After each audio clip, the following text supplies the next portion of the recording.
It's time.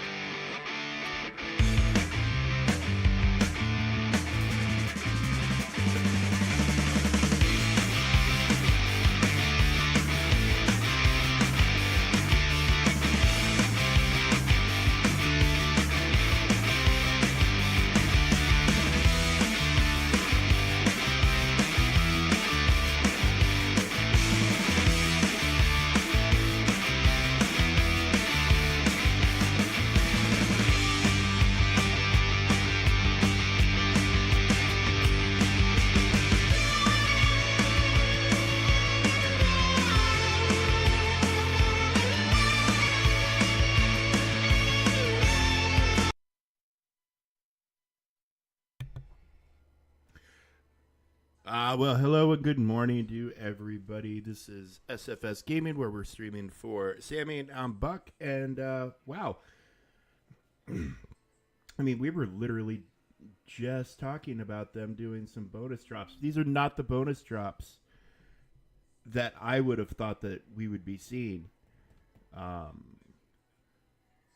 mean, more or less, they're bonus dropping the UFU team, the Underline Force users.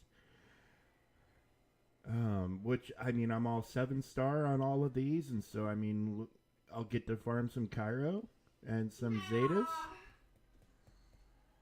I mean, maybe.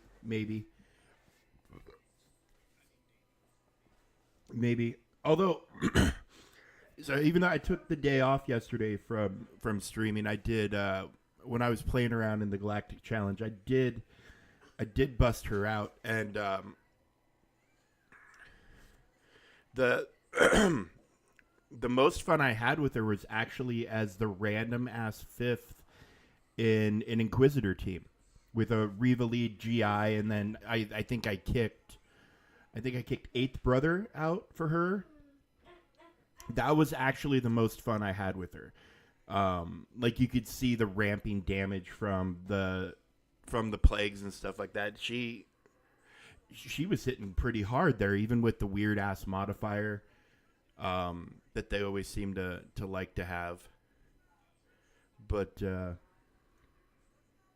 yeah, I mean, I'm not gonna in a real situation PvP wise, I'm not gonna break up the Inquisitors and toss her in. She'll go with UFUs, or she'll sit on the bench. But you know, Arnold, he put out a little video yesterday that I watched most of, but he seems to think kind of like we do that we are going to see Balin before or shortly after Halloween, and he was basing it on the fact that Balin is going to have of course I don't have the Datacrons on this account, but Balin's going to have a Datacron, and the current pink set, whatever it's called, I can't remember. But the current set that has like the support crons and the attacker cron and all that is expiring on Halloween.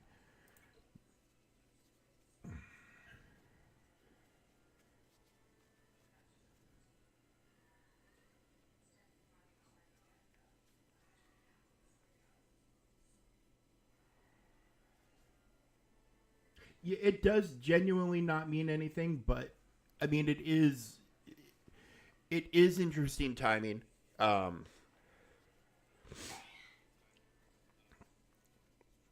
you're not wrong. You're not wrong, but I mean, it's as far as evidence goes, it's definitely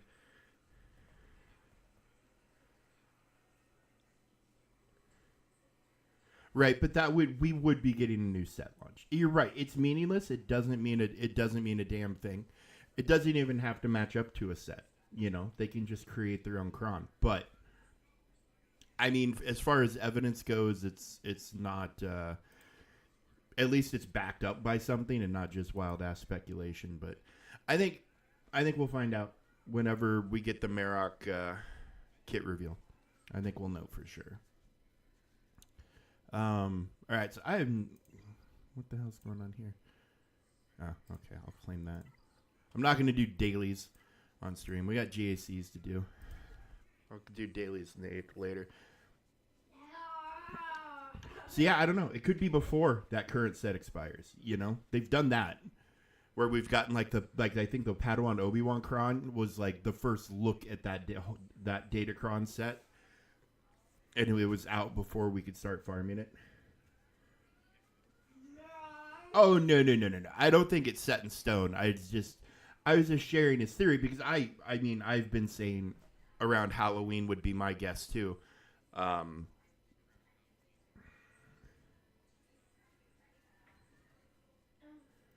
no. Nobody's got a memory span anymore.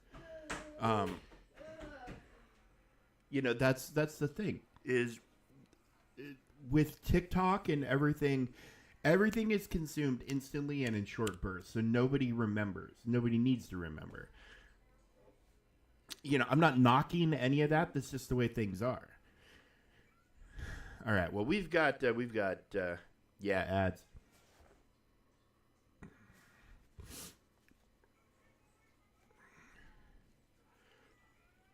Yeah, we're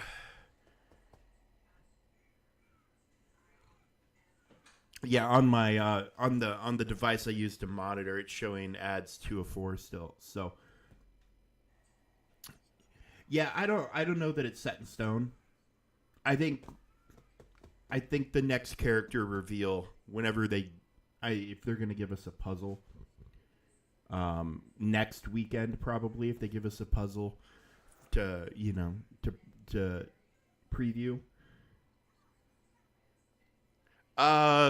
So the monitoring account that I get is I get 4. I get 4 like 15-second ads.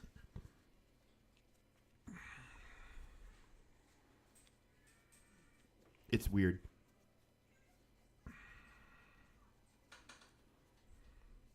Yeah, I think the next character reveal will be telling because they're not going to give us they're not going to give us another character and then 2 weeks later give us Marok and then toss us right into the event. And I mean, I don't think they're going to. It doesn't seem like to me like they're going to give much of an opportunity for free to play.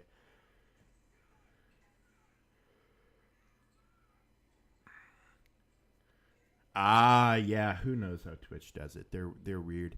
All right, so here obviously is the baby account. They cleared the bottom, didn't drop anything. I haven't looked to see how big their account is and what they're packing, but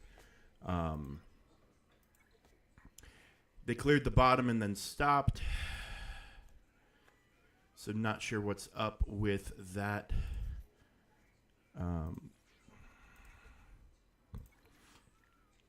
But we're just going to clear this and go to the main.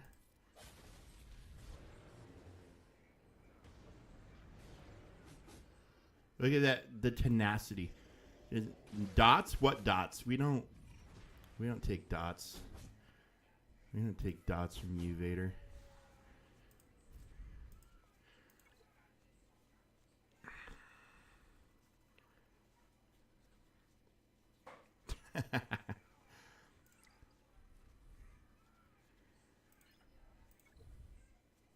What? What's happening here? Hey, Gungans.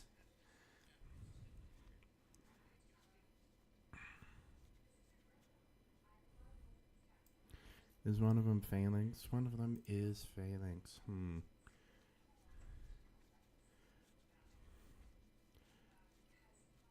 But the other one's tarpals. How do I want to handle this?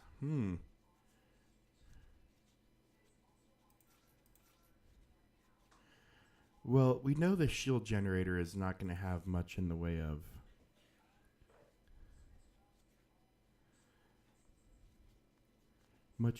stacks.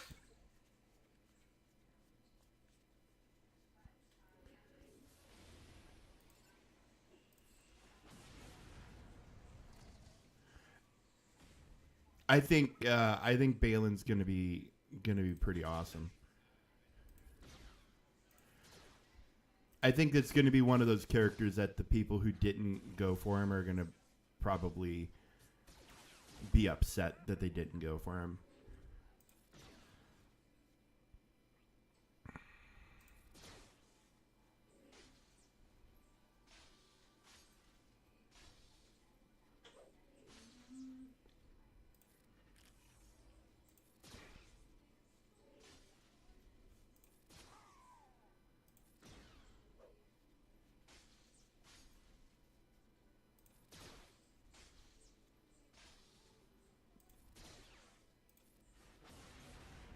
Oh, nice, lad. Nice. Yeah, I think he's going to be pretty good. I think he's going to be excellent. Um, yeah, it is. I've only got Sentinel unlocked at 3 stars, and I need to bring up Lady Deathstrike and Scientist Supreme, so I can throw them onto a tech team with I don't know who, maybe a couple of random ass people from the Pegasus team. But yeah, I haven't done anything with the other two, but Sentinel's pretty cool. He's pretty cool. We've got one guy in my guild or clan or whatever.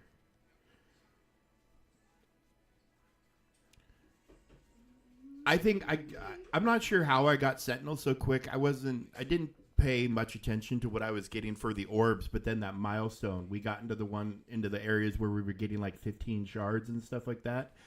So that helped quite a bit. We were able to get there.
Wow, this Piet's pretty freaking tough. Pretty freaking tough.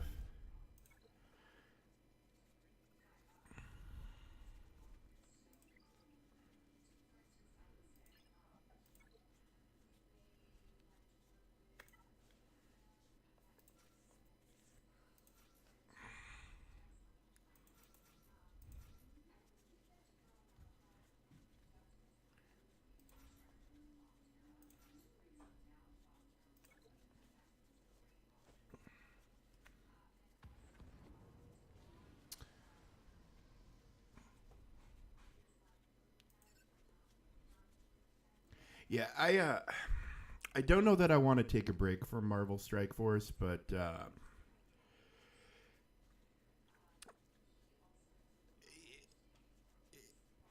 I don't know. I don't know what's going on with me with it specifically, but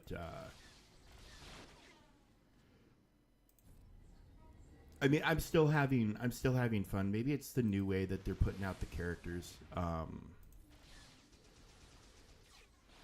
and all the other stuff that's going on. But I get on and I do what I have to do. I don't do a lot of extra stuff. Like I tried to go for like in the Old Man Logan trials. Like I got the characters where they're supposed to, so I can try to get more stars, and like I couldn't get anything done, and it was very demoralizing. And just just trying to get pieces of gear trying to get pieces of gear to G19, a bunch of characters to try to hopefully go in and get Mephisto done, and trying to get. It's just there's a lot going on, and yeah, it's just been a little. It's just not quite as much fun as I remember, and my alliance cannot win an alliance war to save our lives. I think we have a lot of people not participating.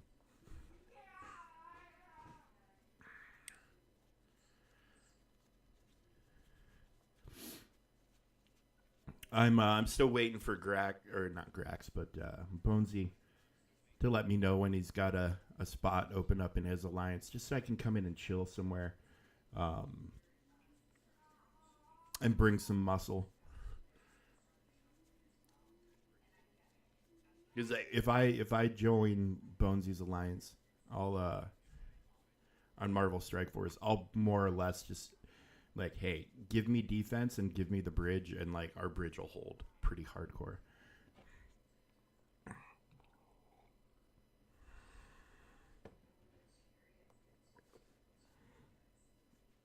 You have 4 spaces. Well, what the hell's Bonesy doing? He forgot. Bones has got a lot going on. A few dropped the game a week ago. Yeah, I'm not surprised. It's they have made it harder on the non-whales. They really have. What's going on for events today? I didn't even look. Ooh.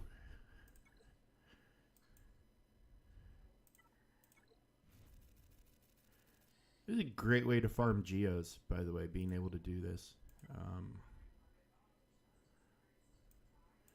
I'm going to have to come back and do this on my own time. Because I think the last time I tried to do this was before I had the Jedi from the Lightspeed bundle. So they might be able to get me some progress. Anywho, all right, let's get to the main account, because we obviously are going to have a much bigger GAC over there, and likely much tougher GAC. We did win the first round. The guy did 1 attack, never showed up again after that. So,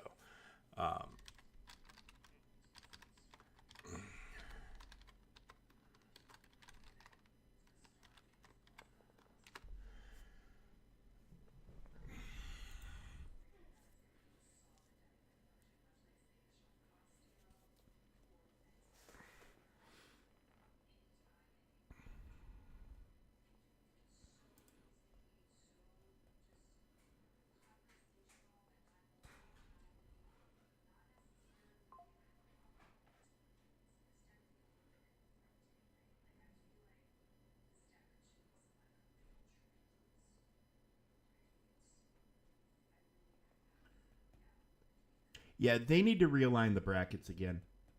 They 100% need to realign the brackets.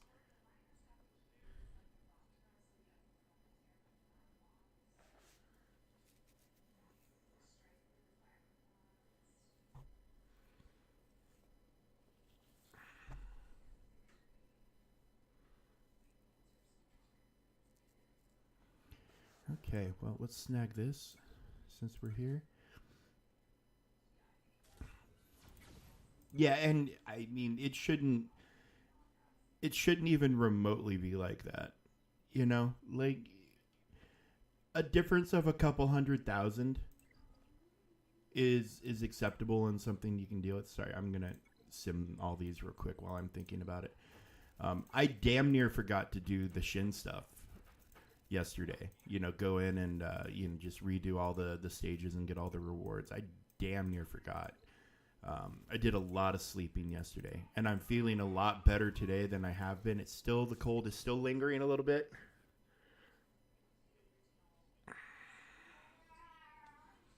Dude, that's insane. That is insane. Yeah, the CG. I know they're paying attention, but they need to realign. They need to realign everything. All right. Well, our opponent has not attacked. In Oro 4, 9 and 10 million. Wow. Yeah, things need realigned again. All right. Well, let's see what we're up against today. Ramen. I like the name. That's funny. Who's he representing? The Halls Chromium Cowboys. Okay, well, yeehaw, motherfucker.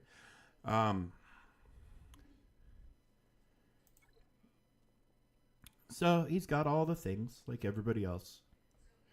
He's got all the things at various, his third sister's R7.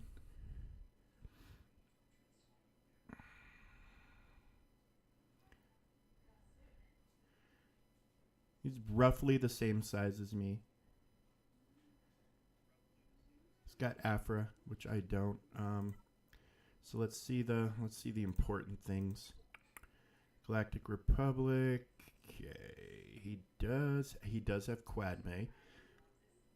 Only one Omicron though.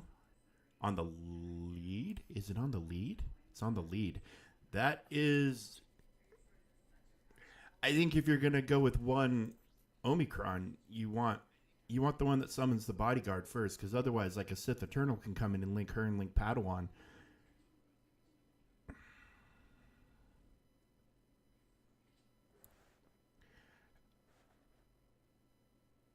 I mean, if Leviathan would make that much of a difference for you, I would go for it.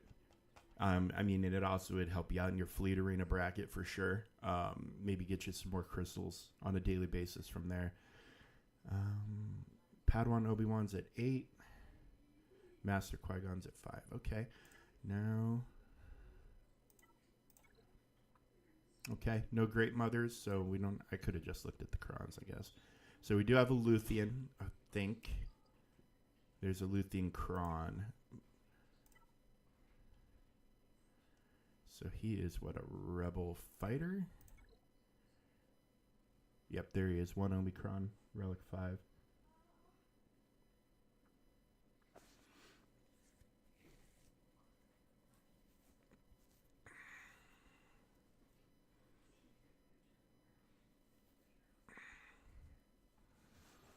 Okay, well, this is a fairly even matchup, I think.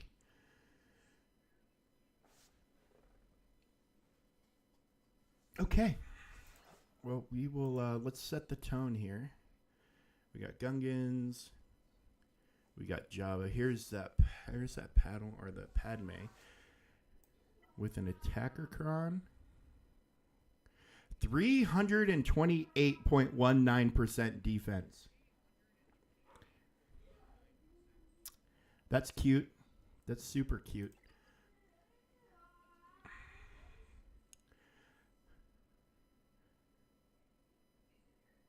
I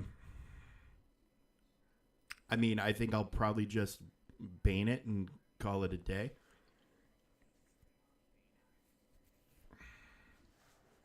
Yeah, no, I knew you didn't mean Grand Inquisitor.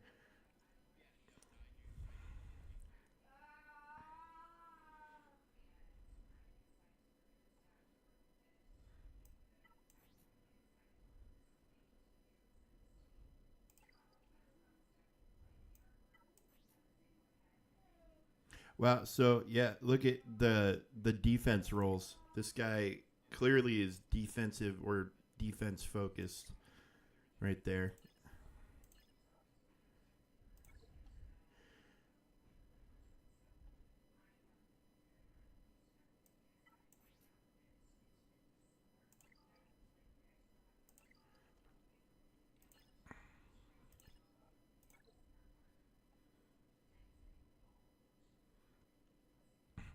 I mean, I kind of feel like I could throw Sith Eternal with Watt and like Malik on here and probably be just fine. Although that's a lot of defense to chew through. That is a lot of defense to chew through. But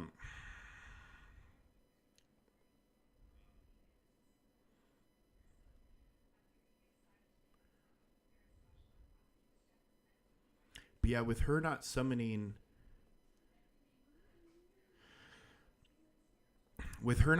the tank right away, I could link these two, although she's going to get a big boost of speed. And she's pretty super fast anyways. I don't know. That's worth pondering. That's for sure. And I know, so we're only seeing 2 GLs right now. It has been fairly common for my opponents lately to be taking 6 on offense. So I'm expecting something nasty on the back wall, probably Luthien. Another GL wouldn't shock me. I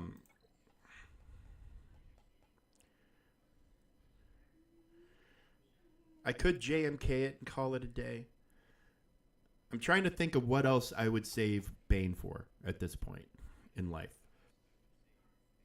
Because I'm thinking hard and I'm not coming up with much. But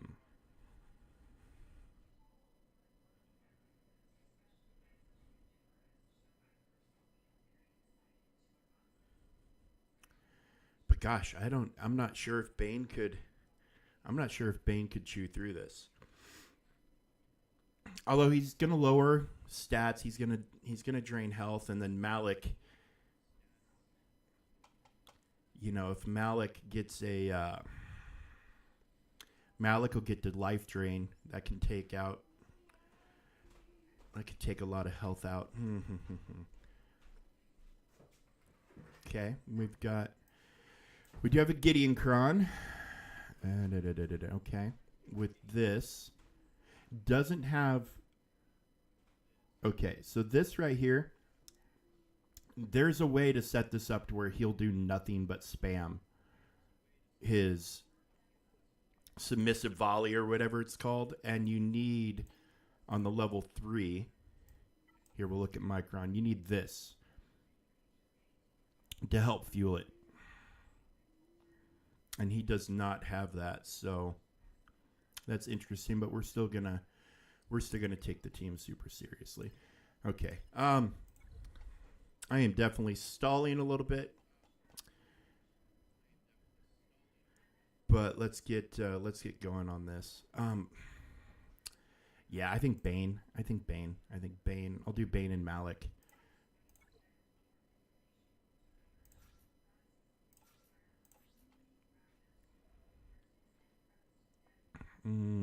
Do I want to give him a...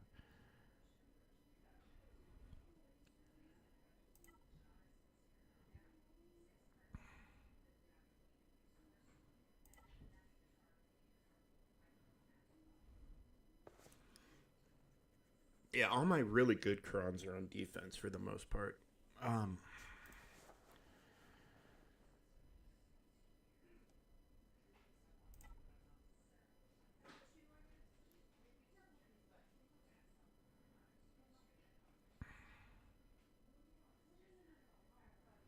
Yeah, this Kron doesn't really work for him.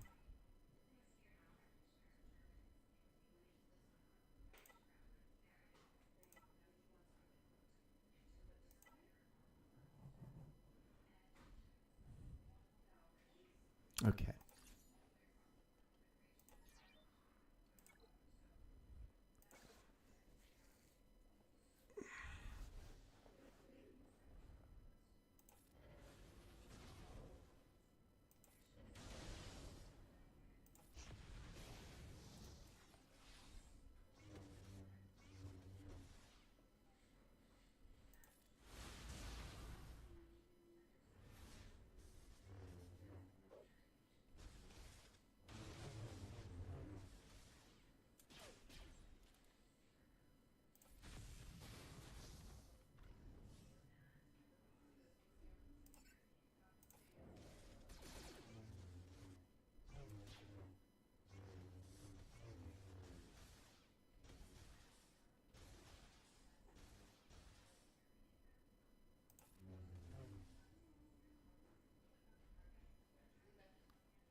Well, son of a fucking bitch.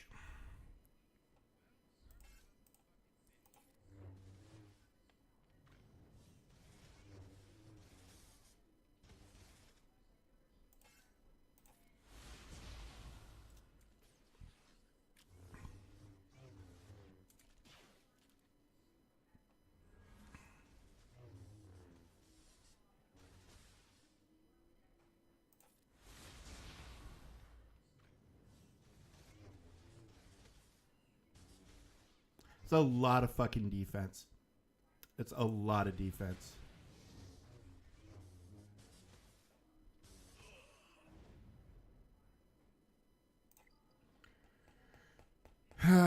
Okay.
Yeah, I cannot fucking wait for these attacker crowns to go away.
Yeah, look at that.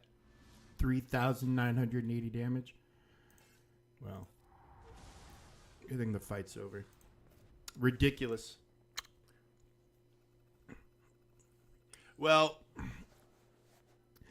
thinking on it now, I really should have just brought Sith Eternal. That attacker cron runs on crits, right? So you link up Padawan Obi-Wan, you're shutting down his ability to crit, so he's not going to get all the bonus turns. Yeah, I should have just brought Sith Eternal in the first place. But that's okay. That's okay. We're fine.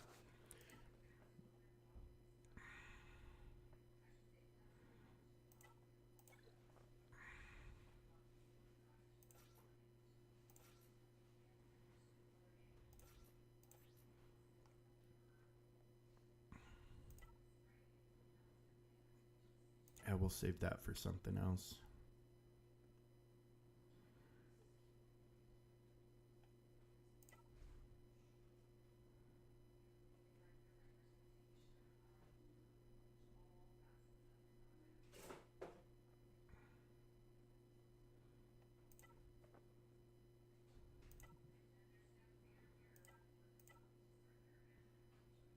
screw it. We'll just take this for a little bit of stats.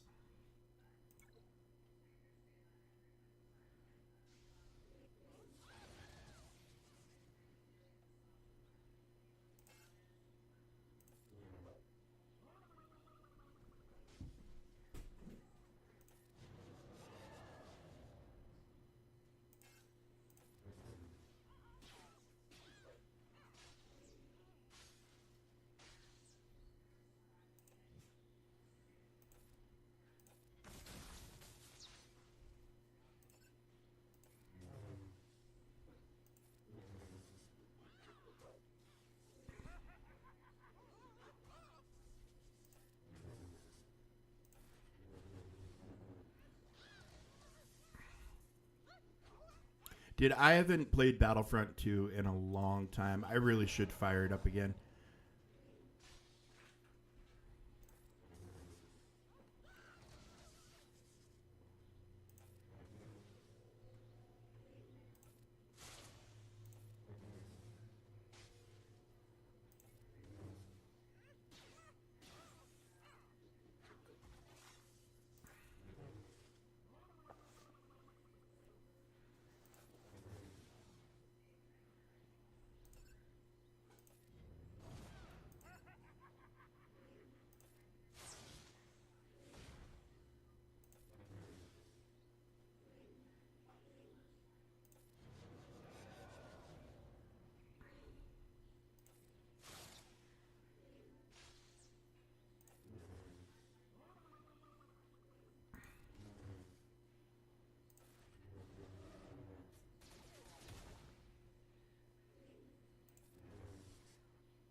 Yeah, look how much that the defense on this cron is making a difference.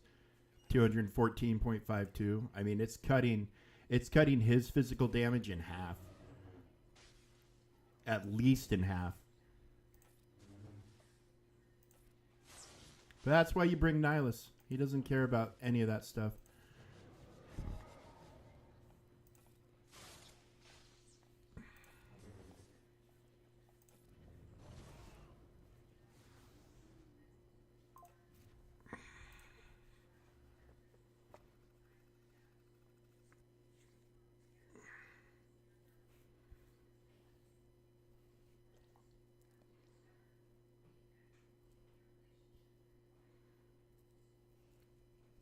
Okay.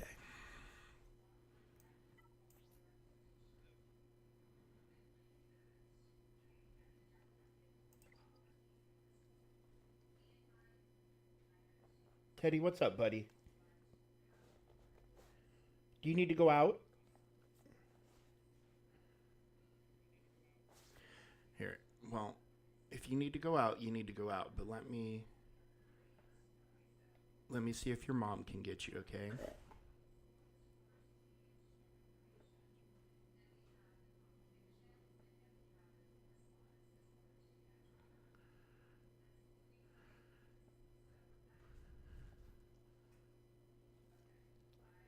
Okay.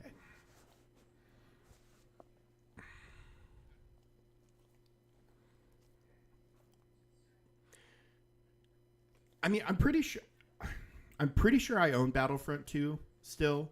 And if not, I think it's on Game Pass or on one of the services that lets you get it for free. I think I bought it. I'm 99% certain that I bought it.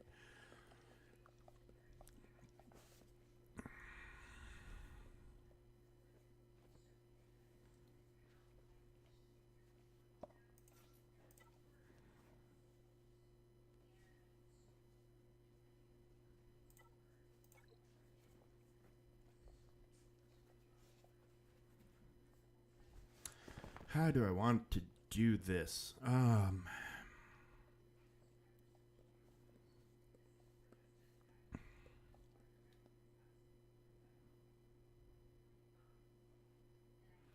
have seen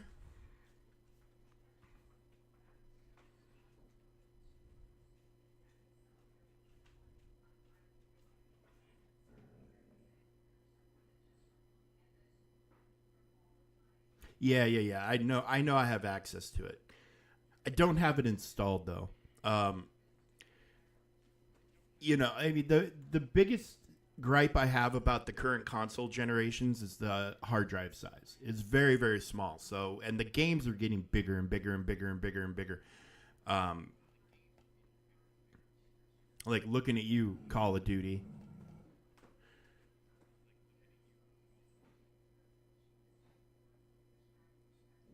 I think my wife might be asleep. Hang on one second. I'll be right back.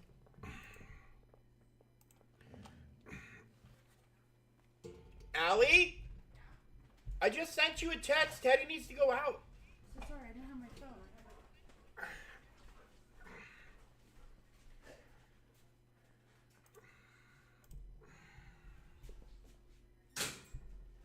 phone. Okay, sorry, we're back.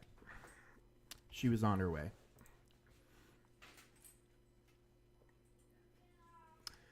How do I want to handle this? I mean, they're lower relic levels. It's not a huge amount of defense, but it's got that goddamn annoying attacker cron. I did see a counter with this. With armor on there to give him a little more survivability.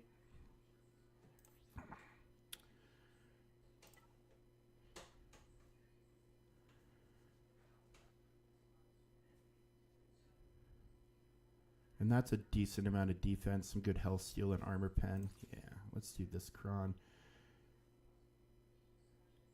And she's going to start with 2 stacks. Hopefully I'm able to get them over to him. But yeah, I'm pretty sure even if I didn't, I'm pretty sure I own the game.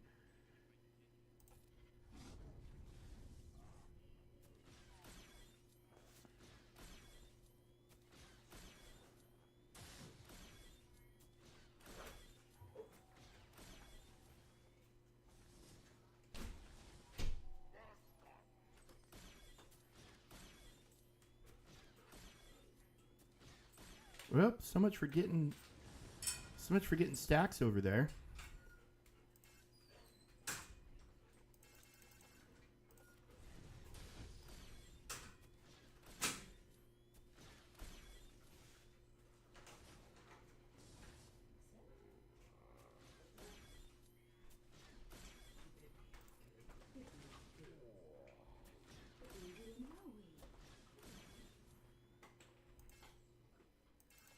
God, I missed. Really freaking missed the.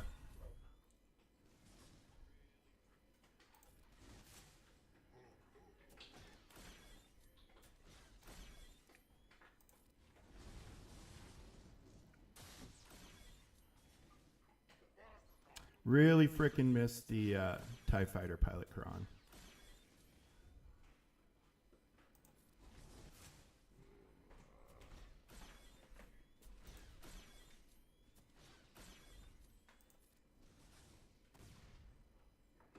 You know what, let's just send it. Let's get rid of her. Oh, poor Jabba. Was he in damage immunity? You poor guy.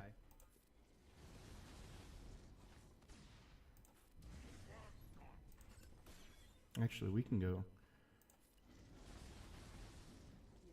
Let's just swipey. Oh no, he's got taunt back up. Ooh, not anymore.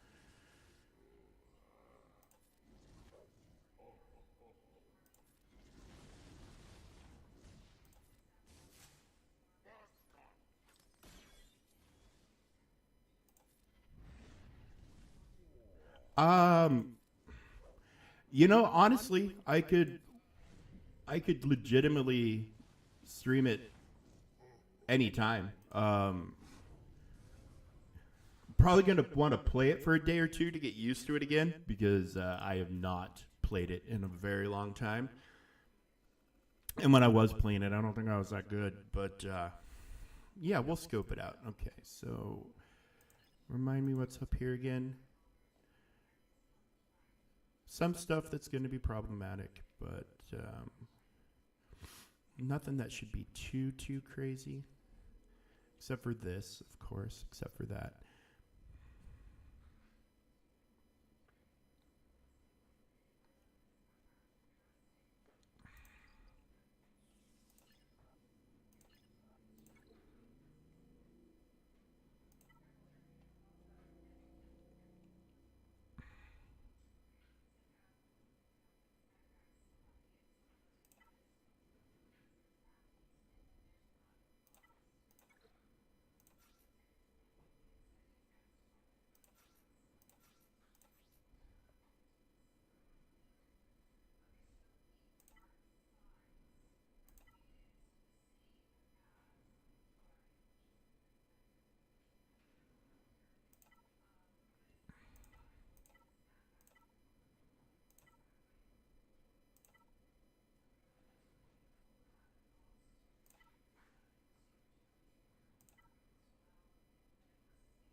Yeah, I'm just looking for some stats here at this point.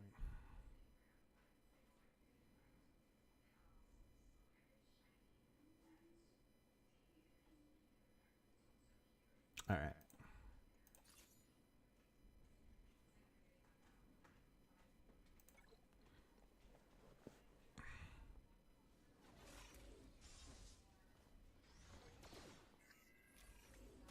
Yeah, I don't even know if I have anything leveled.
What to do here? What to do here?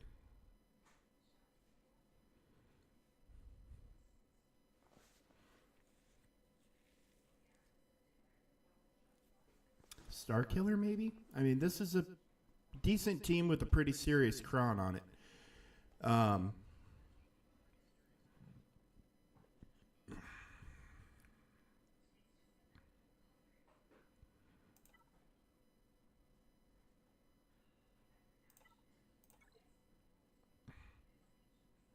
I mean, Riva would probably render it ineffective, but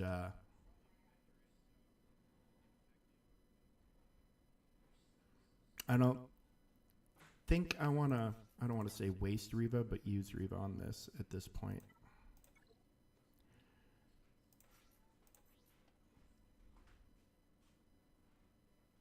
Although I wonder.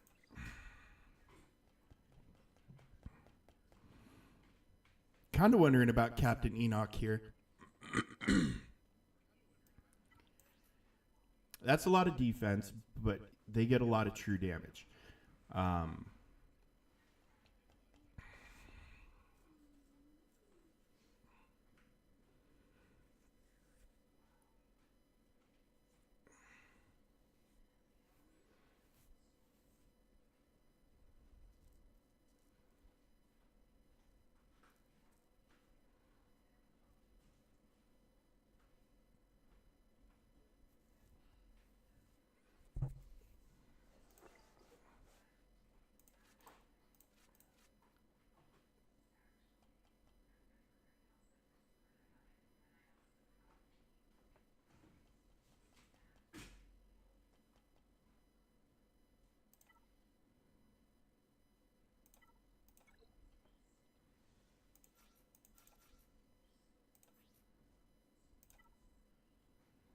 That gives me a lot of defense of my own, a lot of tenacity, a lot of health steal, a lot of crit damage, a lot of armor pen.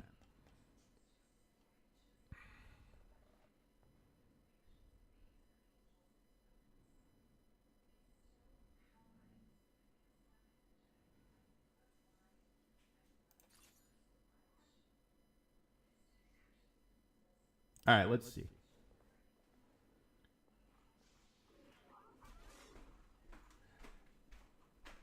$200. Wow, that is an insane amount of tenacity.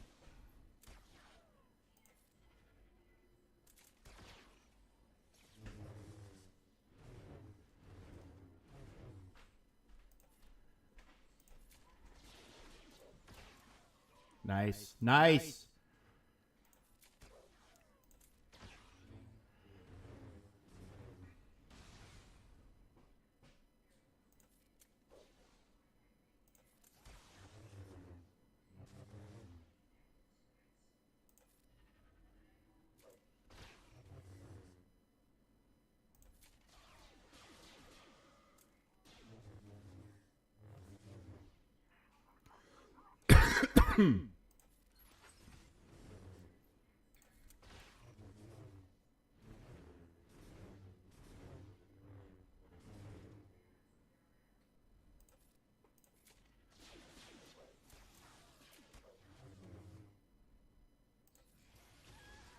Jump.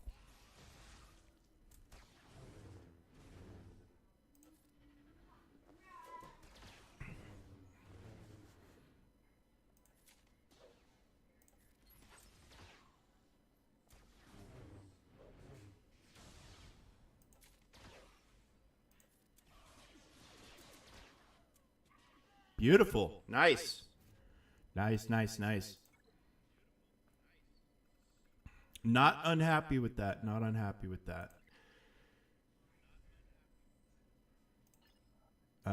Okay, so pretty interesting back wall. So they've got 6 Galactic Legends for offense.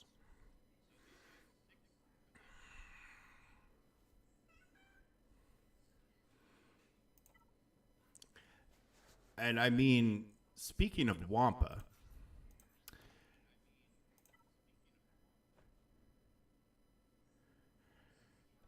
I mean, from your ears to the Grand Arena gods, we got us a team we can freaking throw Wampa at. Get him, girl.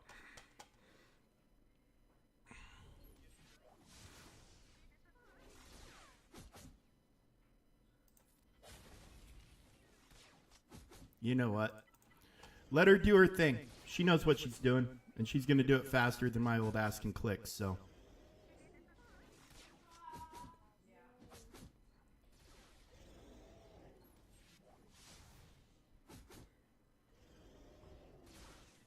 This is why I love the Kron giving her repost. We don't give a shit about your bonus protection, Sortie, do we? No, no, no, no, no. Atta girl. That's our girl right there.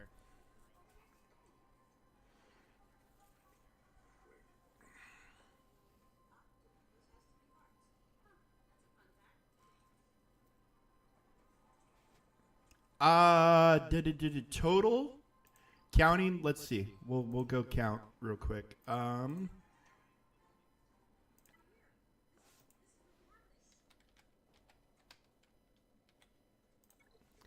Counting the GAC Omicron, we would be looking at 207%, I think. Yeah, 207. I mean, it's typically more than enough to handle anything. You know, against like an Iden team or something along those lines, she might get dazed, maybe. But yeah, as long as your base is over 100%, and then you add that other 100% on, you're fine. But I mean, no such thing as too much tenacity on her. And I could up her tenacity quite a bit, but I think I've got 2 health sets and 1 tenacity set.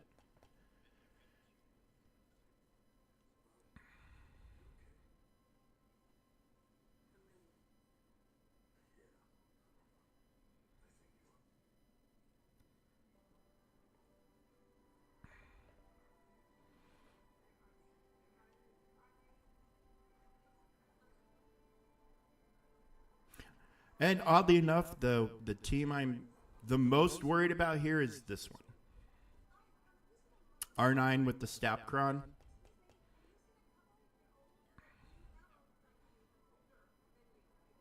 These other, you know, this is obviously can be an annoying team, but I'm not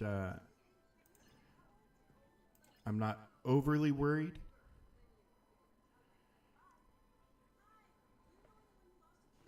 R9's a lot of health. He's gonna hit like a motherfucker.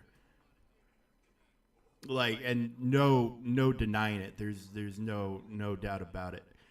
Okay. So Leia has been a moderate thorn in my side for the past couple GACs, so I saved this specifically for her.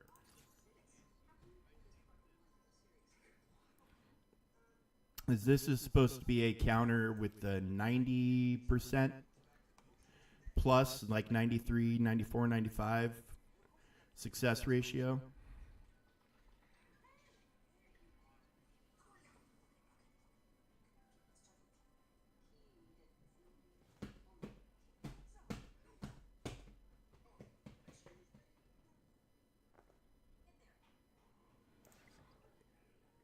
Normally, he does not work great against her, but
oh yeah, 100%.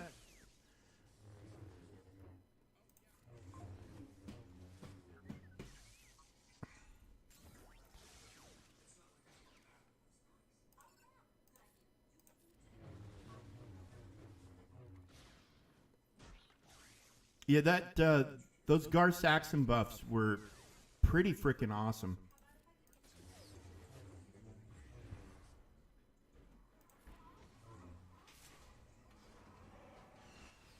I mean, I'm sure there's a lot of people who would disagree with my definition of awesome, but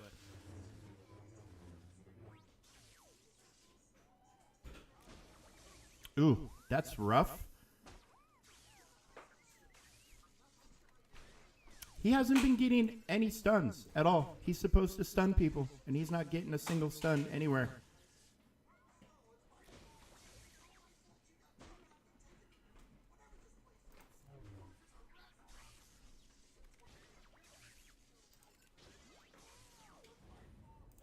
It's okay. We got Drogon gone.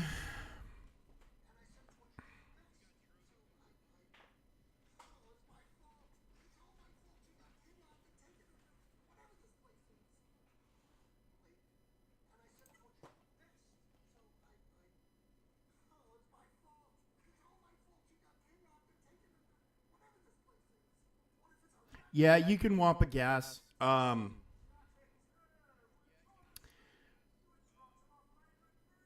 mean, it's obviously it's a little more risky when you're looking at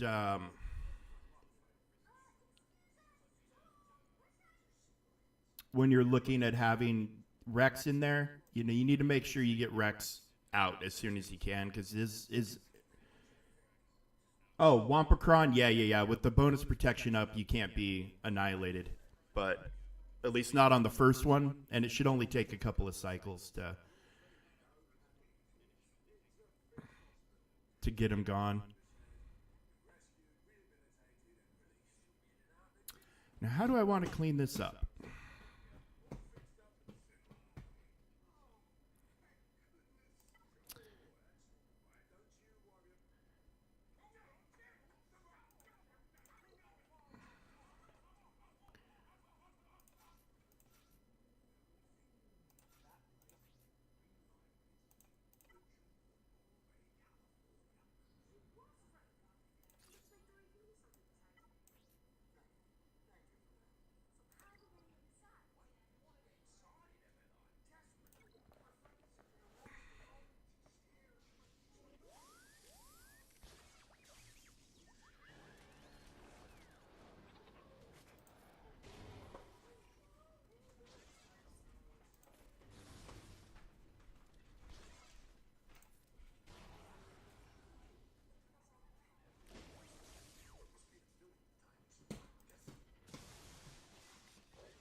What the fuck?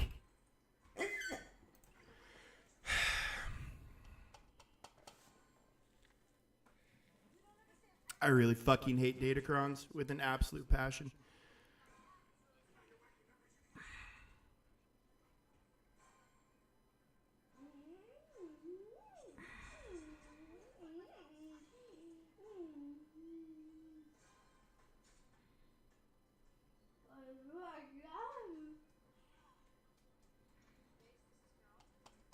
Okay, well, we're going to circle back to her.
Yeah, putting Plo under him does no fucking good because he's not 501st. He's not damage immune.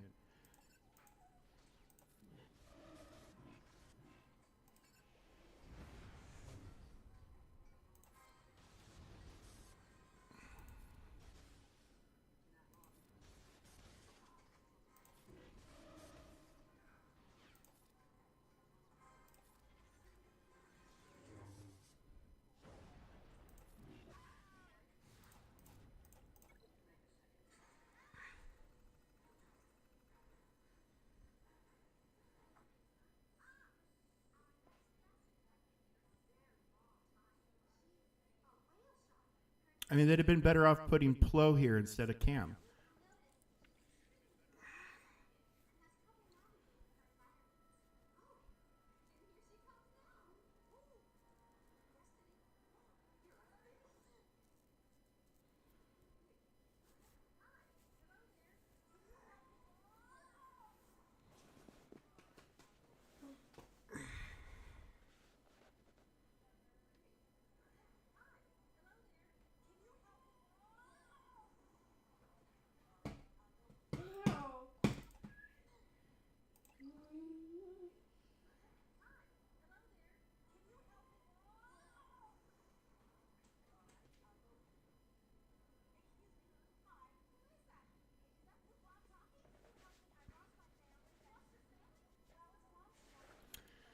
Okay.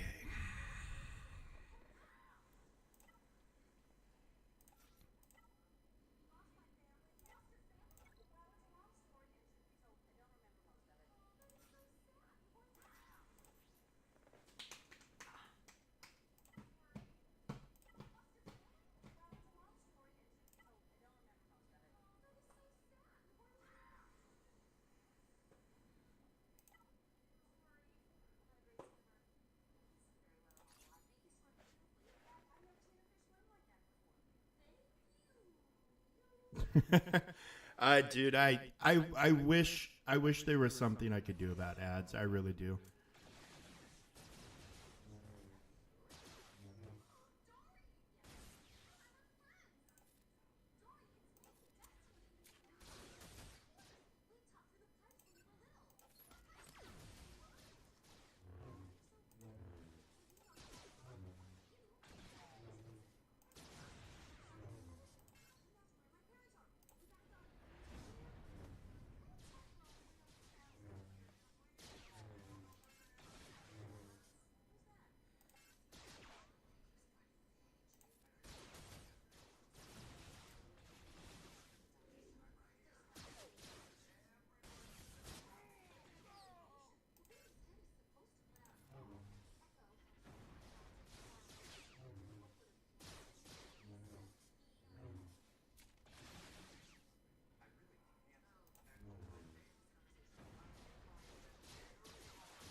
Saw that coming. Son of a bitch. I'm probably losing this one at this rate, guys. I'm running out of teams. I'm going to have to throw GLs at this stuff, or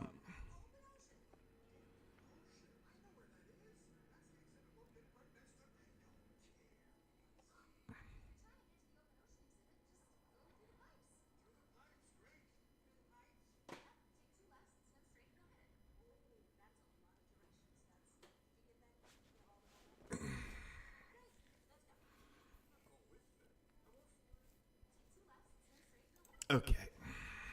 I'm running out of teams here.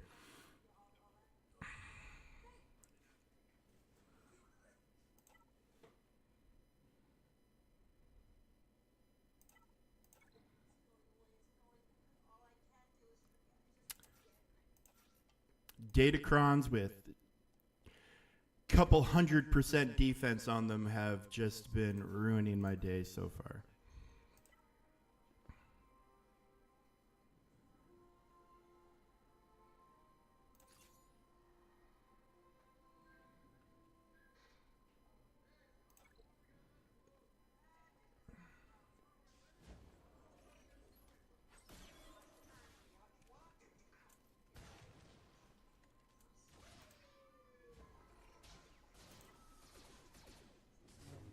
Oh, I guess I just don't get turns. I guess I just don't fucking get turns. Oh, I fucking hate this shit so much. You have Houndstooth, Xanadu Blood, Slave 1, and First Order ships, and TIE Advanced.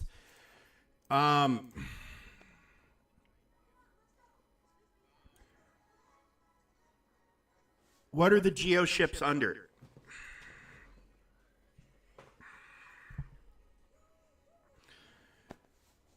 Is it under the Malevolence, or is it under Chimera? Like, what's the capital ship?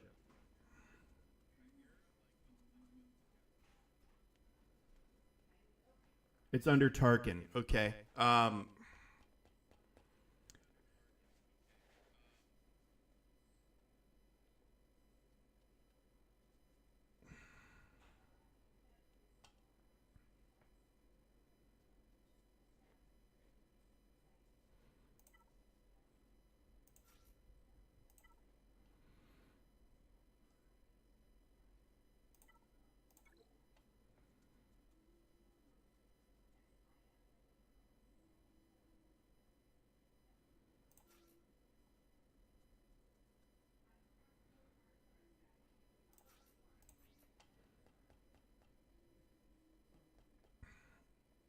And what would your capital ship be?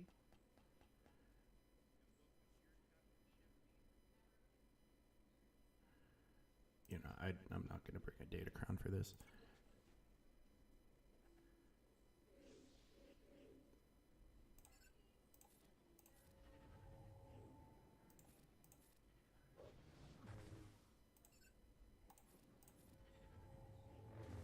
Chimera or I would bring.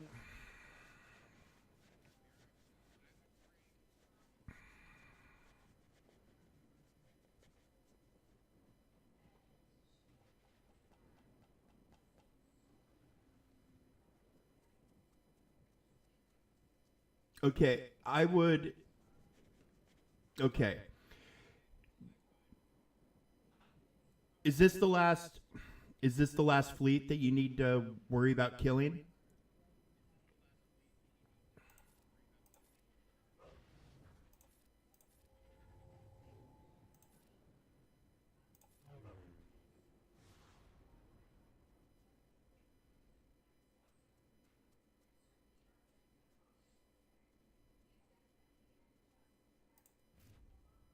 It's okay. So how many total enemy fleets do you need to worry about killing?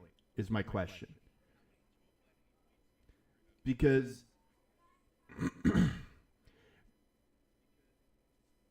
if you need to worry about a split, like if you have multiple fleets to take care of, just the one? Okay, so you can set up a 2-shot if you need to. Okay. What I would do is I would take Chimera with the bounty hunter ships and TIE Advanced against the Geos. Try to kill as much as you can, and hopefully you'll be able to clear it. But if not, then you have your First Order under Finalizer to clean it up.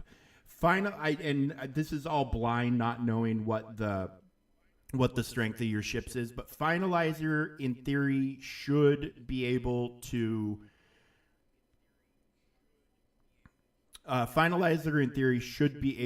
take out a Geo fleet on its own, but just set yourself up for a cleanup where you've got good synergy. So the bounty hunter ships with TIE Advanced, do that first.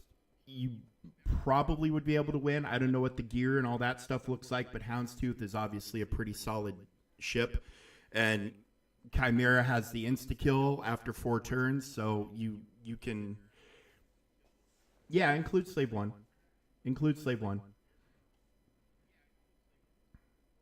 I would, for your starting lineup, I would do Houndstooth, Xanadu, and TIE Advanced, and then have Slave 1 as your reinforcement.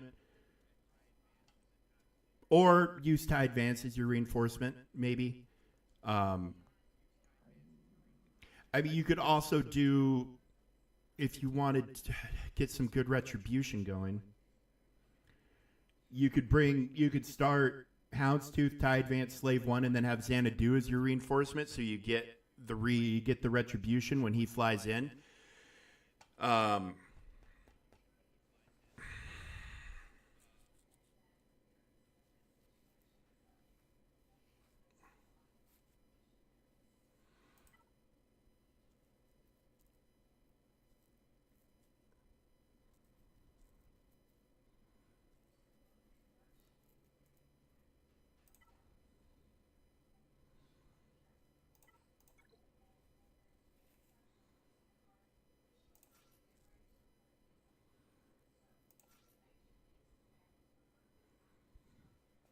Yeah, you could try that out.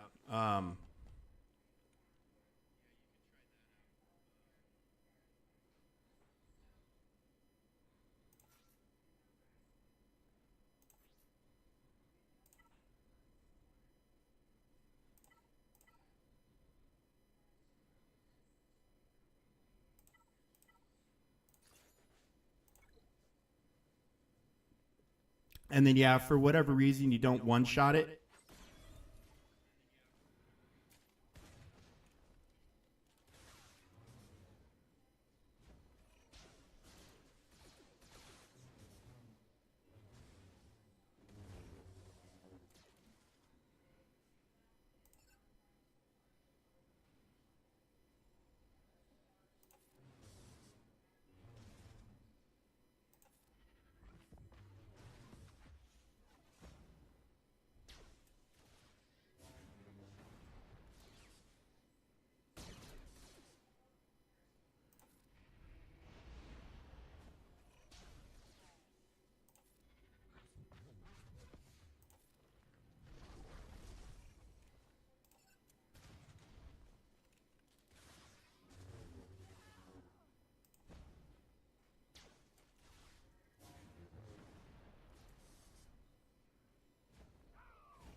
Where's the fucking damage immunity? Where's the... Oh, I'm done. I'm done with this shit.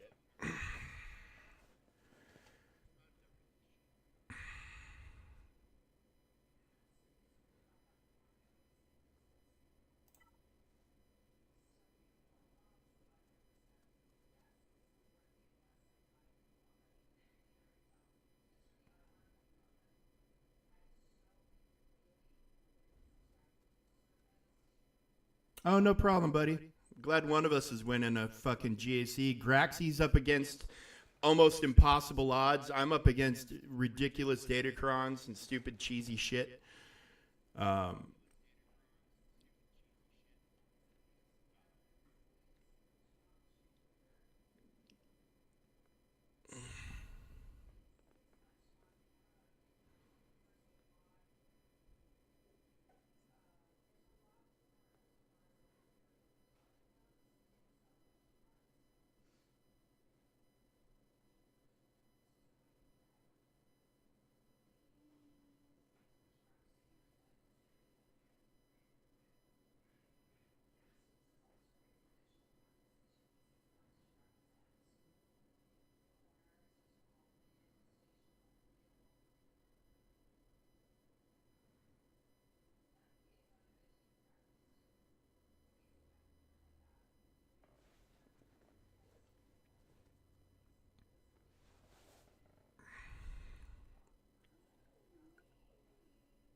Yeah, I don't know that I just don't think I have enough.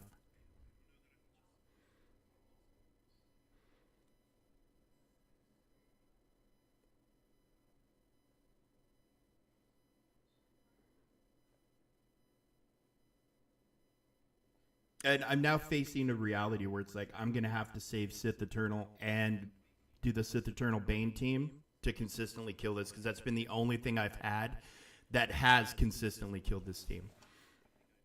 I would have been better off throwing the JMK against that Quadmate team down here, and then we would have been just instantly in a lot better shape. Instantly in a lot better shape.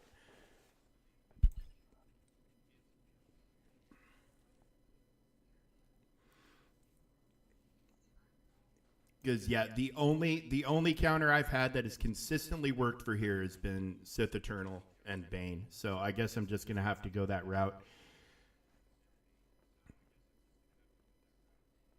Because I'm not sure what data it might have been. So it might just be this cron that's throwing it off.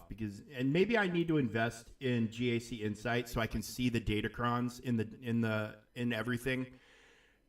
Because maybe it was the tank cron that is having success with, and not this ramping offense cron. I don't know. Because I'm also not sure why in the hell R2 ramped up to where he was able to hit over 500,000 crit. But, it is what it is. So, yeah, I think I'm just going to have to go that route. And then as much as I like putting this team on defense, having C or having gas without Rex and fives is just not any freaking good.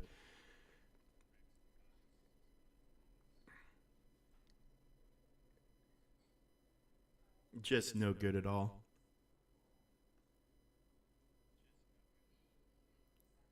But yeah, and every opponent's going to do something different. Every opponent's got different datacrons. So planning around all this stuff is it's becoming insanely difficult. With these crazy datacrons shutting down a lot of counters, you have to almost be perfect. You have to almost be perfect, which is why I think a lot of people are bringing all their GLs on offense. Except for the ones that are a pain in the ass to deal with these datacrons.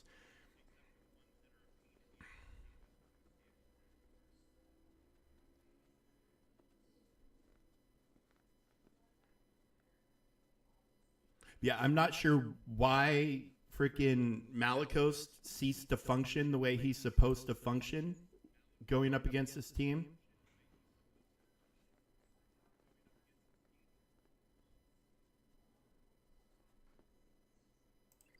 But he did. He just stopped. I don't know, Hap. I don't know what to tell you, buddy. Do you have a Discord? Because I can tag you specifically in Discord, if that would help.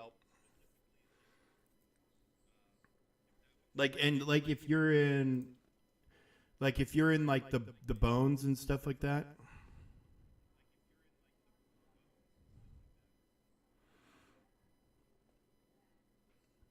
Like if you're in like Bones's Discord or Egnard's Discords, you can follow my notifications on there too. What am I looking at here? And is this your?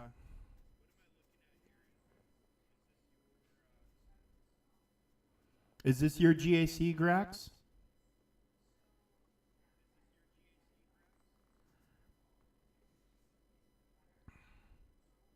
That you sent me in private message?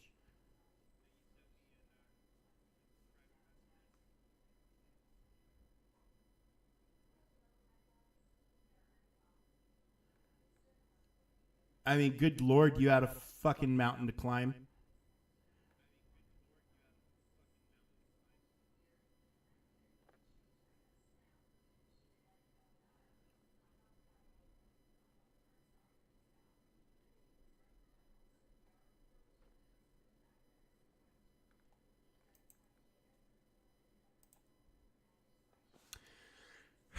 Okay.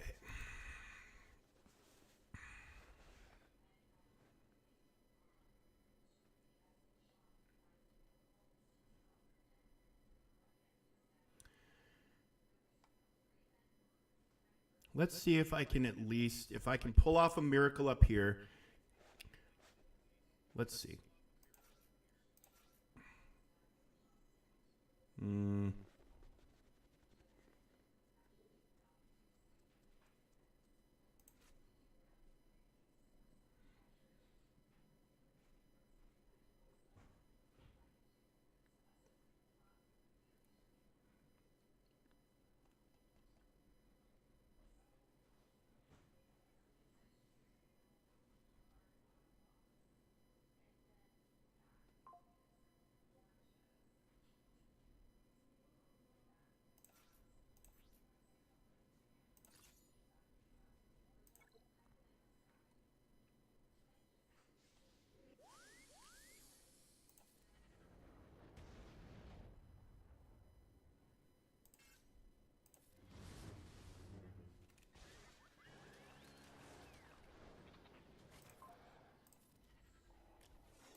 Nope. All right, we're done.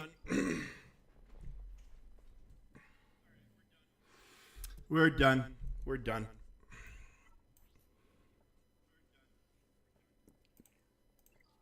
So many freaking datacrons. So many freaking datacrons.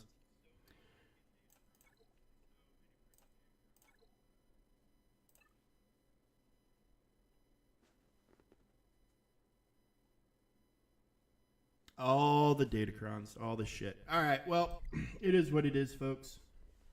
I don't know, Graxy's slacking over there. I should make you a moderator, Hap. You're here often enough.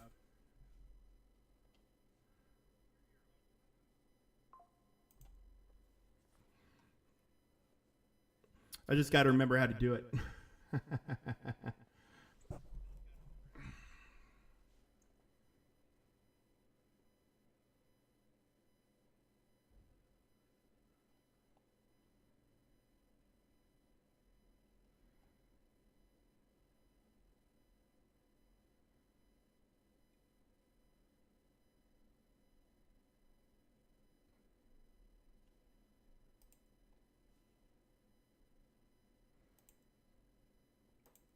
Yeah, we did see the data mine for the bonus drops.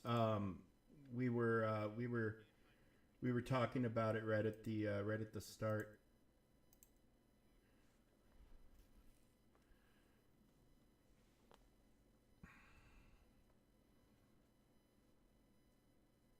It's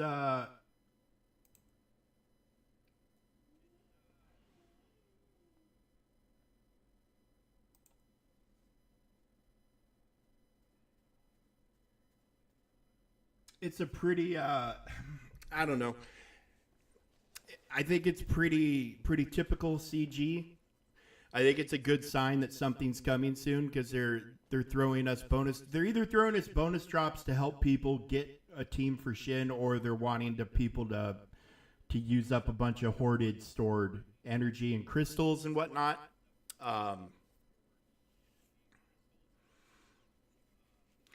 Because I mean, if you have Shin, you're going for Balin.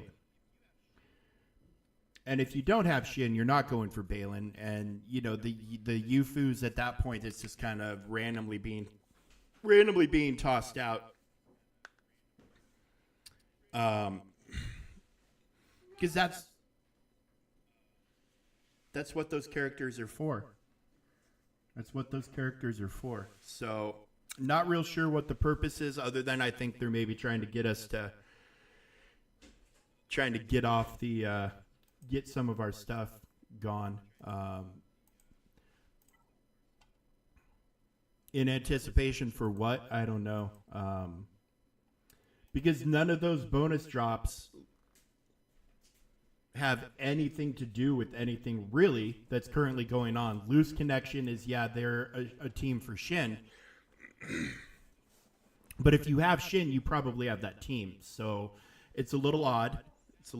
But I mean, it's free, potentially free Kairos for me, potentially free Zetas, which I'll always take, you know?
You know, and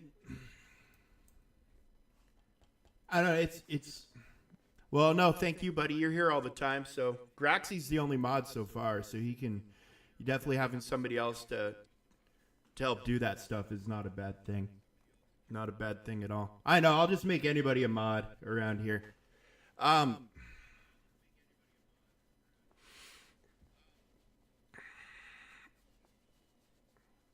Yeah, I don't. They're very curious. They're very interesting.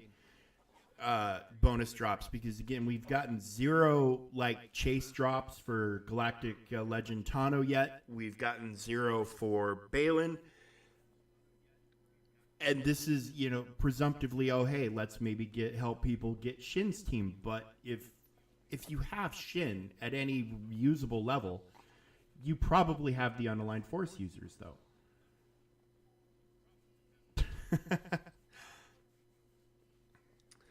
So I don't know. To me, it's yeah, I don't. It's a curious bonus drop thing. I need to see some more. I need to see some more stuff coming our way. Hi, Teddy. What are you doing? What's your deal, dude? What are you over here for? You over here begging?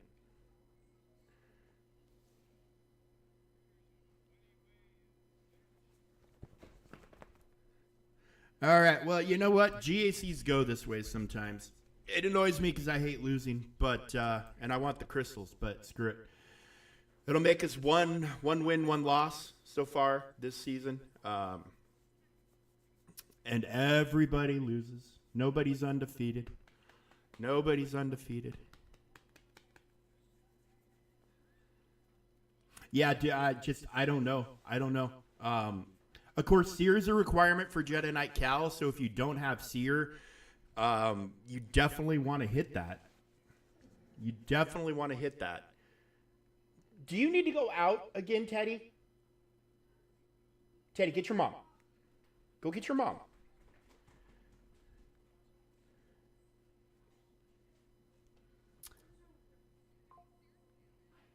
But yeah, everybody loses. I hate overpowered defense datacrons. They're dumb. They literally set me up like that first battle. But I'm learning lessons, and I'm also learning that, you know, maybe I do need to get GAC insight on swgoh.gg, because having that extra look at what datacron is this actually working against would make a big difference. I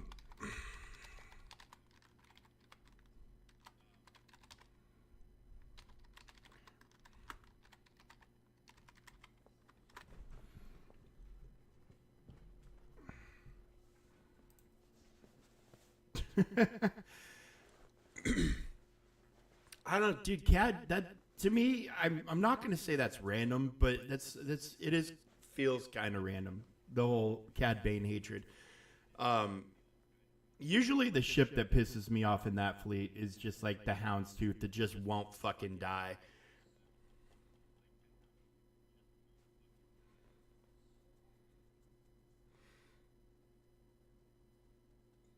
Or you're just about to kill off the the Razor Crest, and then of course, you know, Executor throws a heal on it or whatever.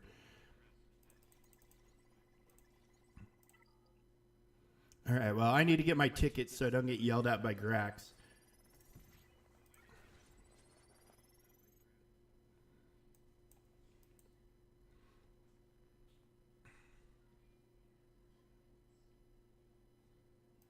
How are we looking on how are we looking on TB?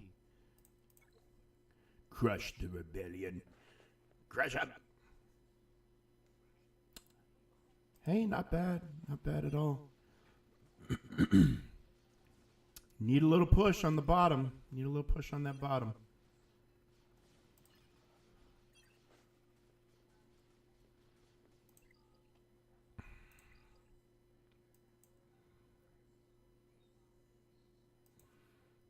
All right, well.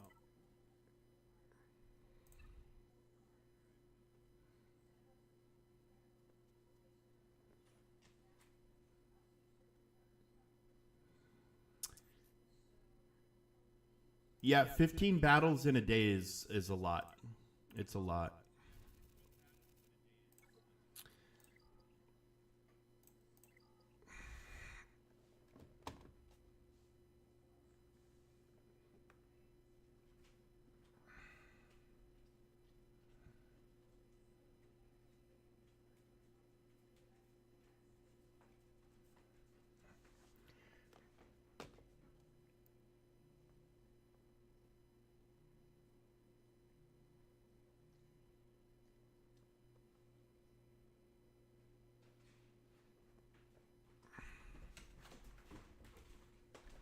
When you took him out 20 minutes ago, did he do anything? What did he do? Well, I guess he's got to do a number 2. Well, maybe he's backed up, baby. I don't know, but he's bugging me. Normally he hangs out with you, but he wants something. And he doesn't ever really come to me to be like, Dad, pay attention to me, Dad. Dad, he does that with you. So I don't know what his deal is, but damn dogs.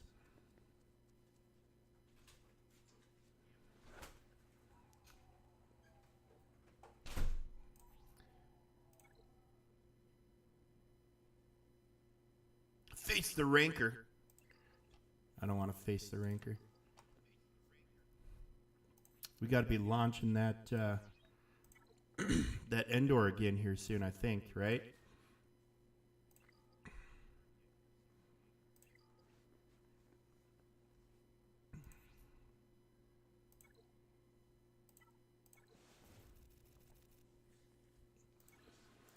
Oh, slow, slow, slow. Everything's slow. God, starting out fresh is, obviously I've got a pretty big appreciation for it, but man, oh man.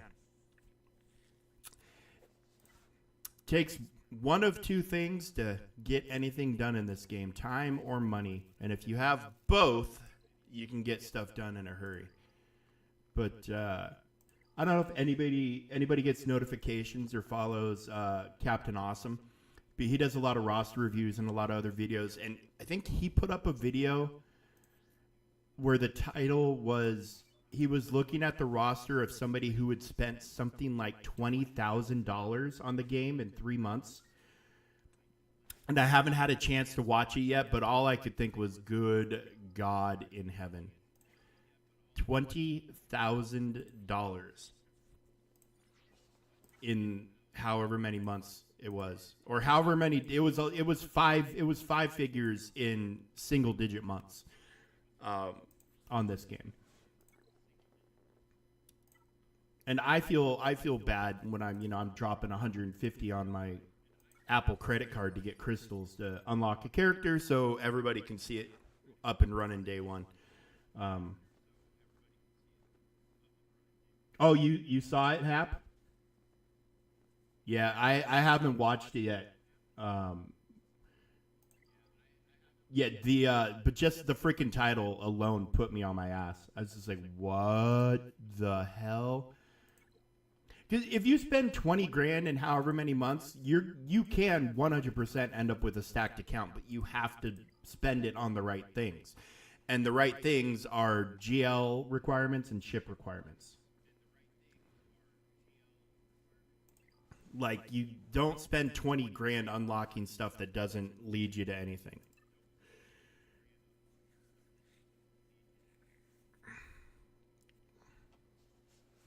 $20K got him a 3.8 million account. That's insane. That's insane. Jeez. Oh my God. I wonder how much buyer's remorse that guy has. Well, again, but what was that guy buying? If he was buying ship requirements and GL requirements, then I think he would have more than 3.8. If he was buying Zetas and Omicrons, because guess you can unlock every character in the game and take him to R9. If you don't have good mods, if you don't have the Zetas and the Omicrons and all that other stuff, it's not going to be worth a damn.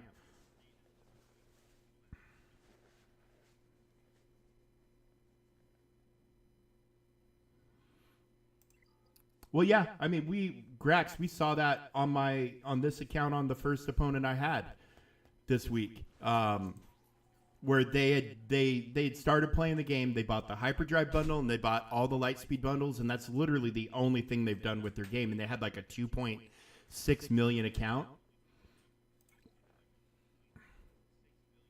for probably, what's the total spend for all that? Under 500.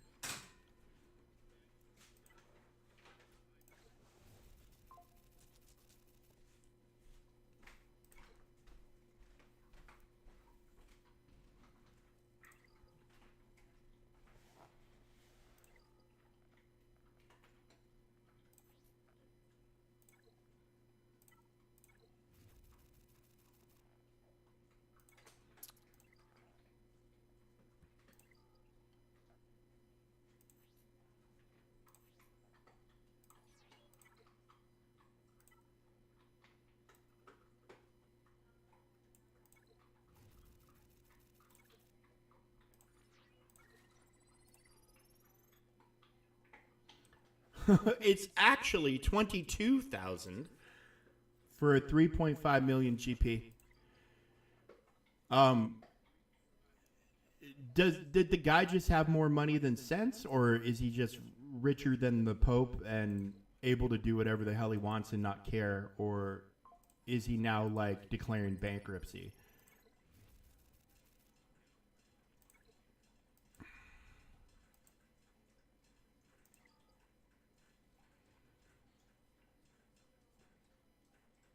No, they're $20,000 American is a decent down payment on a house. It is, you could go to a used car lot with 20 grand cash and get a decent car. And not even actually decent underselling. You can get a nice car used for 20 grand cash easily in the United States. Where I live, the median cost of a home is like $86,000. You put 20 grand down on a house, you've got like $300 a month mortgage payments, you know? Like, it's insane. Now, of course, when I'm saying 80 grand, we're talking an 80 grand is not a nice house. But there's a lot of old houses here and, you know, not much land, not much property, blah, blah, blah.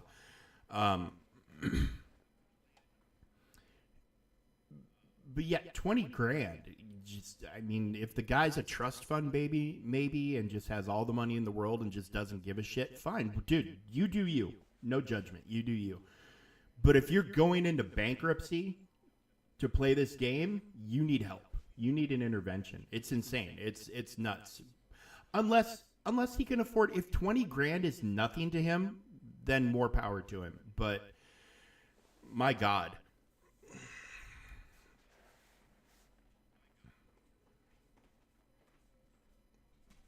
Just, yeah, my God is just where I'm going to leave that for the day. Look at these daily deals they're throwing at me. Look at these daily deals. This is finally my algorithm is caught up to what I've been farming.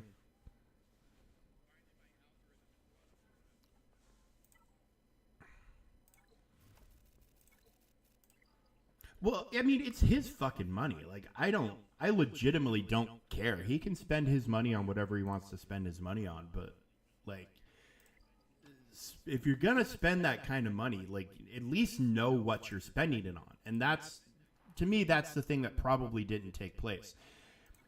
Is he was just buying everything, not understanding or realizing that if you're gonna spend money, you can spend money that sets you down a path, and you can go down those paths, and you can end up getting some decent value for your dollar. To me, it just sounds like he was just like shopping spree, buying everything.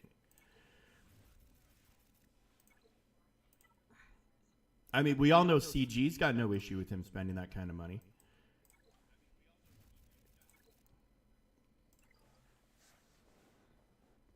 And again, it's 1,000,000% his money. He can do obviously whatever the hell he wants with it. But, you know, like, if you're going to spend that kind of money, like, at least understand what you're spending on and what that is going to lead you to in the long run. And it doesn't sound like there's any of that going on with this guy. But yeah, I need to watch the video to get more context, because all I did was look at the title and was just like, what the hell? It was just mind blowing to me. Just absolutely mind blowing to me.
I'm finally getting a haircut today.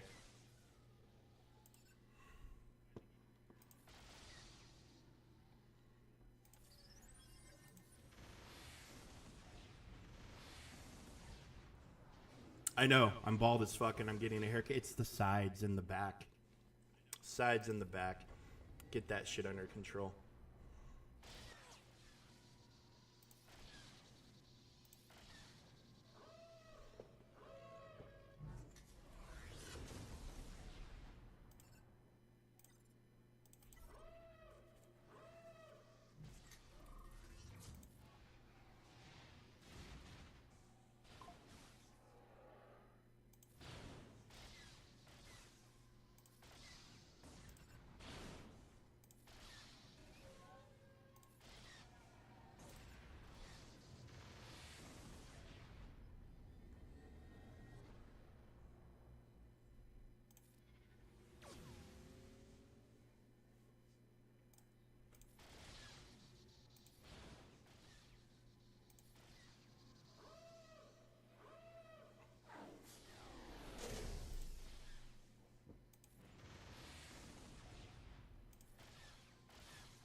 Ooh wee. All right.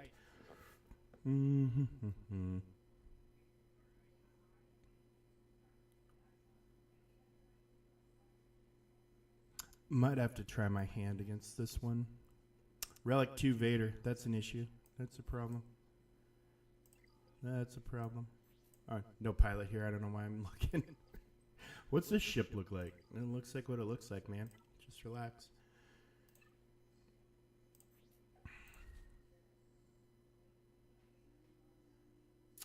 Kind of waiting on Y-Wing. It'd be nice if Y-Wing would drift into this store a little more often, or into the stores a little more often than it does. Because if I get Y-Wing to, or when I get Y-Wing to 7 stars, and then I need to get home one, I think I need to get home 1 7-starred. I can get Chimera 7-starred, which make a big difference. But yeah, as of now, without, I mean, I could try. I haven't seen the home one event in a while. When's it coming around again? Oh, it's in Fleet, isn't it? It's in the Fleet events.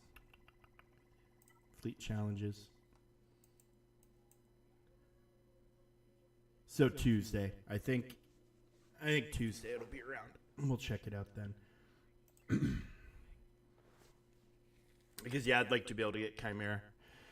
It'd be actually what I really need to do. Hold on, I need to look at that. Oh, hey Sopper, what's going on, buddy? Wait, no, what am I doing? Journey guide from here, and then solo. Speaking of solo, yeah, I need to get these bounty hunter ships up so I can do one more level on here, because I think that'll help.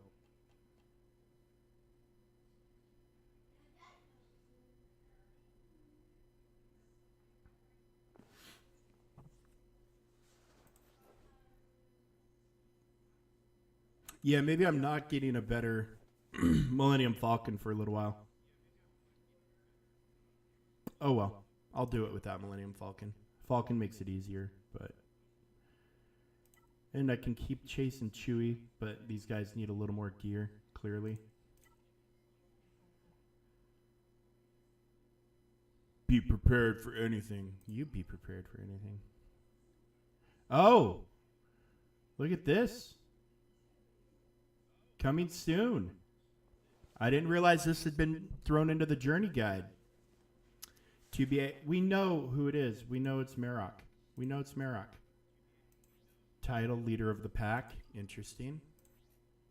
Lore coming soon. Kind of a little glimpse at the character model. Looks like...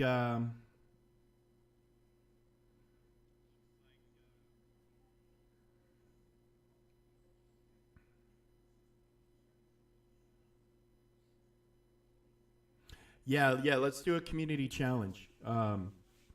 Everybody, you need to kill Ewoks. You need to kill Ewoks with Ugnaughts. Get 1,000,000 Ewok kills with Ugnaughts, and you'll find out what it's going to be.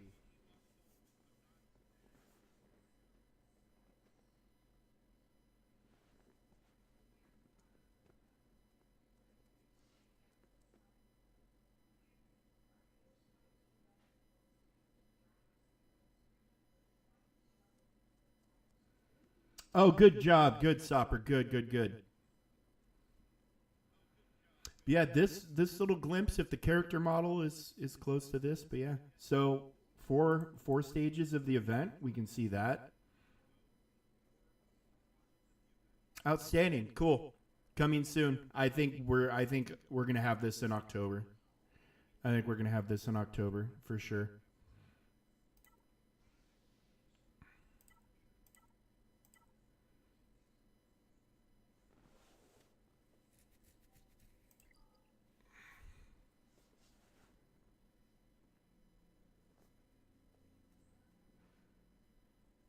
Yeah, the game has been level 85 since I started. I don't know what would make them push it to level 90. But you'd think they would have done it by now. However many years I've been in the game, you'd think they would have if they were going to like Marvel Strike Force has gone through 2 level increases since I started playing it, and that's like less than 2 years, I think. Or right around 2 years. So you would think maybe they're happy with level 85. I know I'm not unhappy with level 85. It's fairly easy to get to, and it's not this big daunting number, but I mean they got to do something to ramp up the power at some point. Get some separation between people. I'm sitting on 500,000 or 500 million in credits.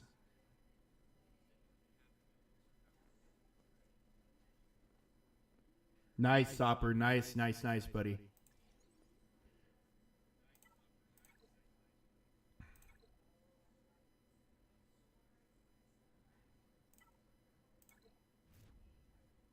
See, and I got to get around to doing this soon, just so I can multi-sim this shit.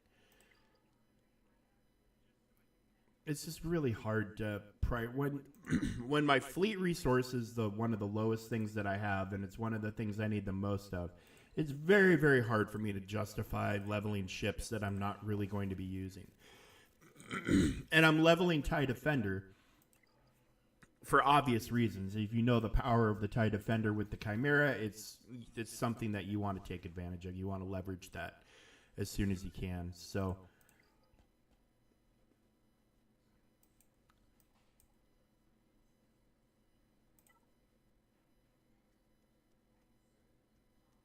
good plan. Good plan, Sopper. Good plan. I haven't bothered with Shin here. Maybe I should. I'm leaving free shards on the table, but I don't want to spend the resources to level up a character just to level up a character. Looking forward to this in 3 days because I do have these guys at a decent star level with some decent gear, so hopefully I can rail out a few of the fucking early tiers and make some bank and get some more shards.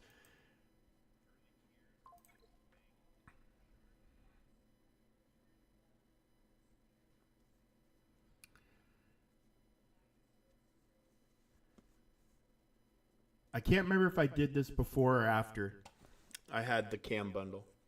I can't remember.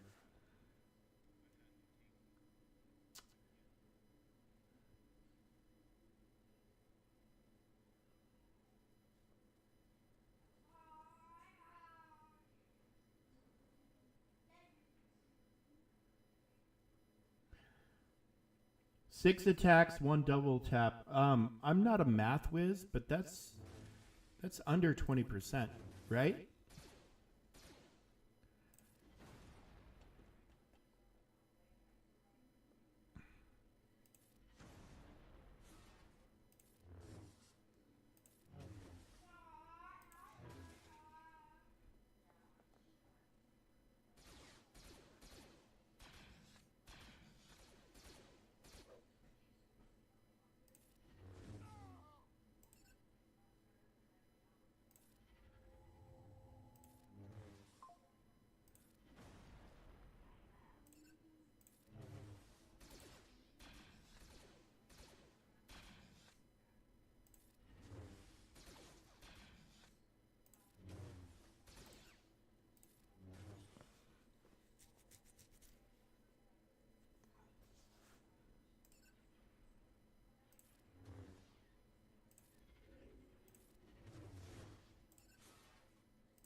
Oh wow, I should just put this on auto, but I kind of want to 3-star it so I can just sim it. But yeah, this is I must. The last time I did this, I definitely did not have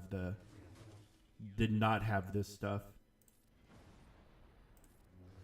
Because I did beat this, but it was on 1 star, and I probably did it with like Bastila and all that.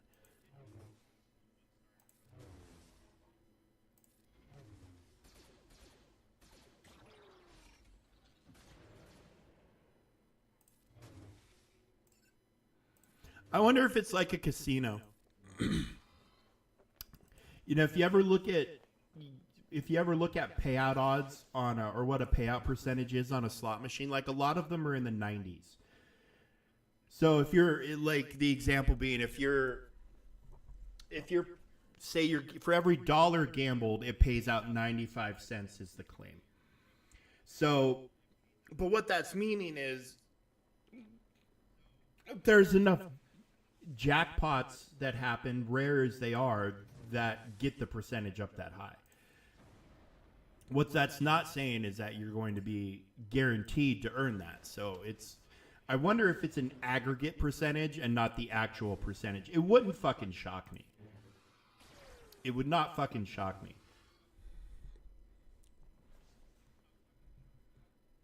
Because it's definitely not 65%. My experience tells me at best it's in the 40 range. Unless I'm fighting it and then it's 150%.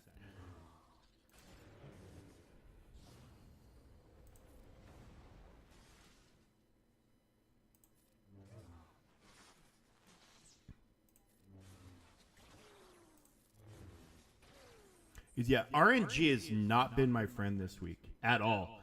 In my main account TB, I've had the weirdest, like, I can typically predict how a fight's going to go because I've done so many of these fights so many times. I can look at a thing and be like, okay, this is what's going to happen, this is what's going to happen, and this is how it's going to happen, and this is the thing that's going to come out, and this, General Grievous shards, it's a nice little bonus.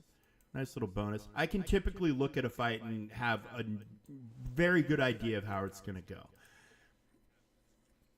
This week is just, I've had the most random shitty occurrences that I don't even freaking know. I don't even freaking know, man.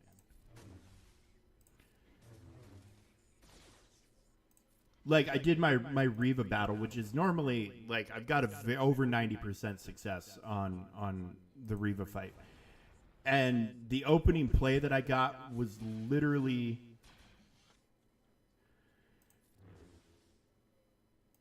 It was literally I thought I had seen the worst one, but like Grand Inquisitor stunned.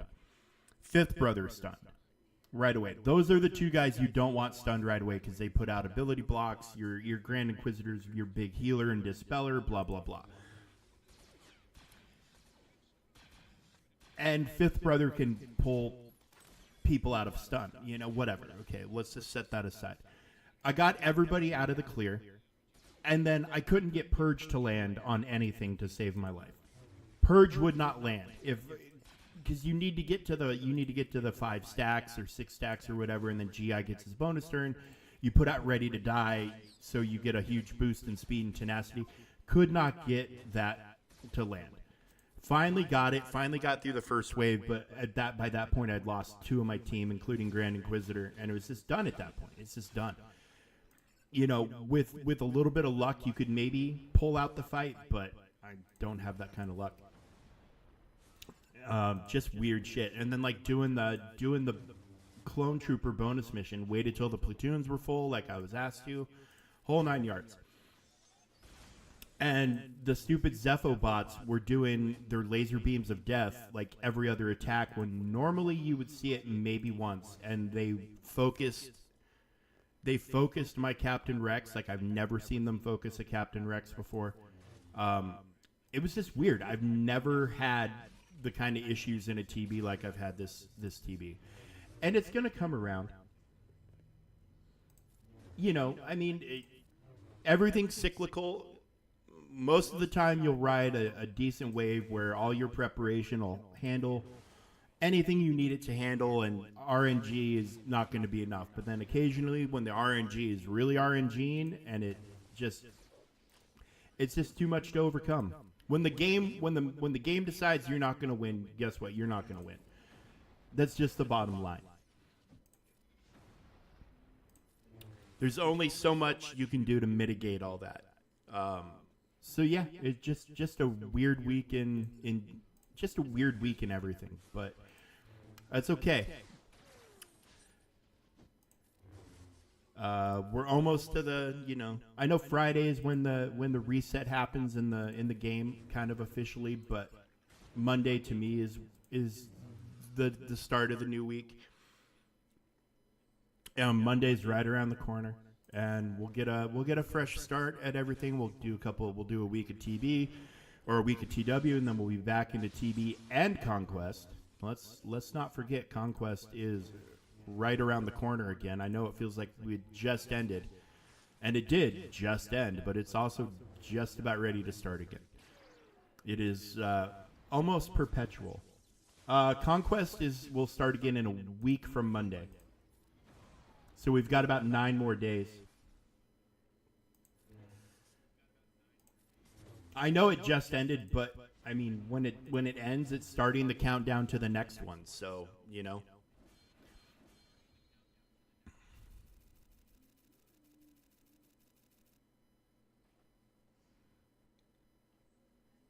Marvel Strike Force levels of stats, yeah. You ever want to see a character with 8 million health? Yep. You trust me, you do not. You do not. All right.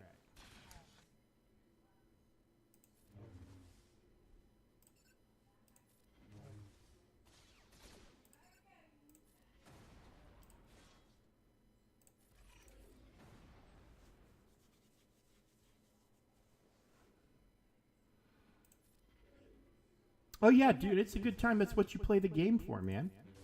Those are the moments you play the game for. That's what gets you up in the morning, is to, have your hard-earned relics turned into paper mache by an account level or by a unit level that you yourself cannot reach.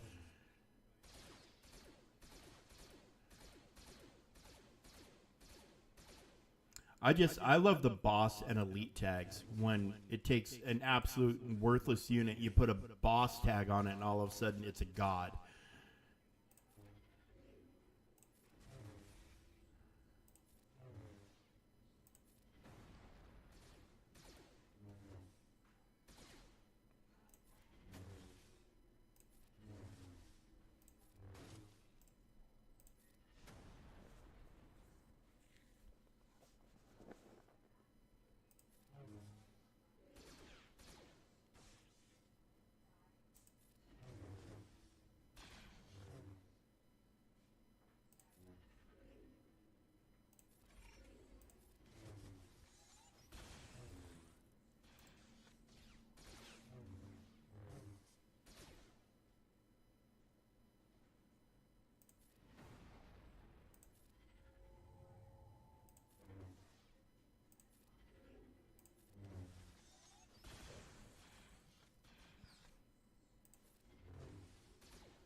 Yeah, I mean, it's the best thing about the game. Just the random little variations on how a fight can go that makes you show up for it.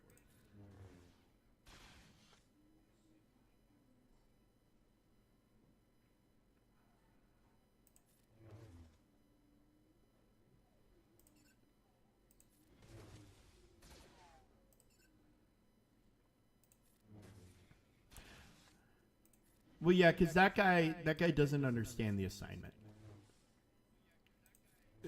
The assignment is to get your payout without blocking other people's. Yeah, there's always going to be some overlap, and it sucks, and it is what it is. But you absolutely do not interfere with people's payouts. Like, and there's always that guy. You always see it. Like, you see it whenever like the Leviathan event I think is running right now. So I'm a little shocked I haven't seen more of it already. But somebody gets the new toy.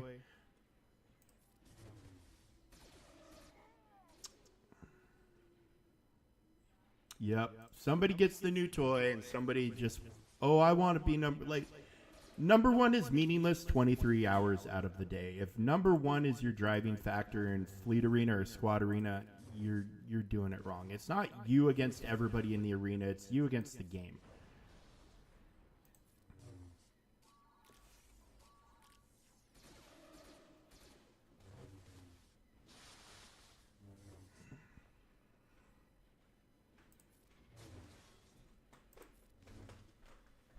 Dude, I don't. When it comes to fleet payouts, I just don't trust anybody. I just don't trust anybody. Most people are cool, but then you've got the random guy that, will go a month without touching anything or doing anything, and then all of a sudden he'll be trying to snipe your payout. Even though it's got nothing to do with his payout, just because he feels like being a dick. Like my brother and I, we've been playing this game, Warhammer 40K, Space Marine 2. It's out on consoles and PC and whatnot. Third-person shooter, lots of fun. They don't have private lobbies yet, so you go in and you do these operations. We're not doing like the PvP stuff. We're just doing the story, the co-op story mode online, leveling up our characters, unlocking cosmetics, things of that nature. And if you don't bring a third human with you, it gets you a bot. And the bot usually does pretty good. But then people can just join you over the course of the missions. And the missions take like an hour, 45 minutes to an hour apiece, depending on how quickly you're clearing waves and completing objectives and stuff like that. Well, we had a real player join us on a mission. And he ended up screwing us. He ended up costing us the mission and ended up costing us a rare upgrade material that we'd managed to get our hands on. And so now our new policy with randos is no randos. If a human joins our game, insta-boot. He gets kicked. Gets kicked immediately without warning. The second his name replaces our bot's name, whoever's the squad leader is going in and kicking them. We're just not dealing with randos. And that's the whole thing is everybody in this arena, no matter if we talk on whatever, everybody's a rando. And I don't deal with randos. I don't deal with randos. Not going to do it. Not going to do it now. Not going to do it tomorrow. I'm not dealing with randos.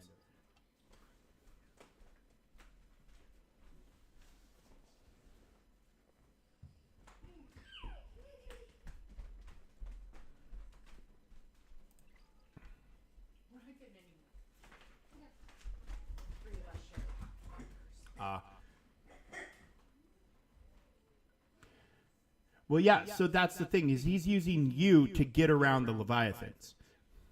That's what he's doing. So what you need to do is figure out a way to put enough Leviathans in between you and him to where he can't reach you. That's why he's always going for you. It's because you're his path to a higher payout. And I would say change your payout to maybe avoid it a little bit, but that's such a pain in the ass because you change one payout, you change everything else payout-wise and reset-wise. And you shouldn't have to do that to avoid one dick.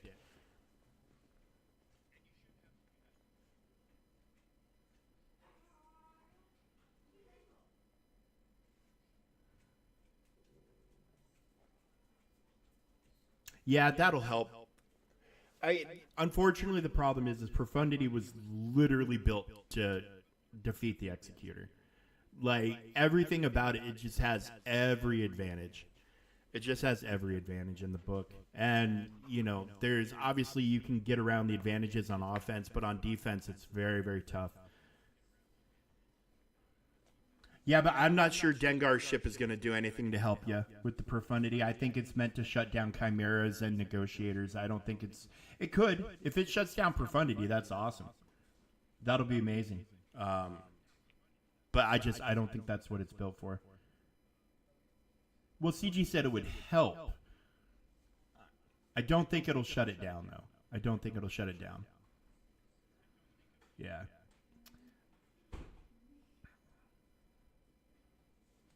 Because, especially with them, we know we have a light side super ship coming at some point next year. A booster for Executor. At this point in the game to, slow down light side super ships. Or the light side super ship is a little disingenuous to me. To me, it's meant to keep the lesser tier ships from having such an easy time countering it, because 9 times out of 10 I'm throwing my Chimera against an Executor. It's a one-shot win, which it is what it is. I didn't design the game. I didn't design the things in the counters and all that. I just took what better people have been doing and copied it. But should it be like that? Should it be that high of a percentage of win? I don't think so, but, off meta is kind of the meta. Off meta is kind of the meta. It's efficiency and off meta. That's really the bottom line. If you can out efficiency your opponent, you're probably going to win. And if you have enough off meta experience where you can counter with other things, you're probably going to win. So, It's a weird situation. And honest to God, how many times have CG's booster characters actually panned out? It's not that often. It's not that often.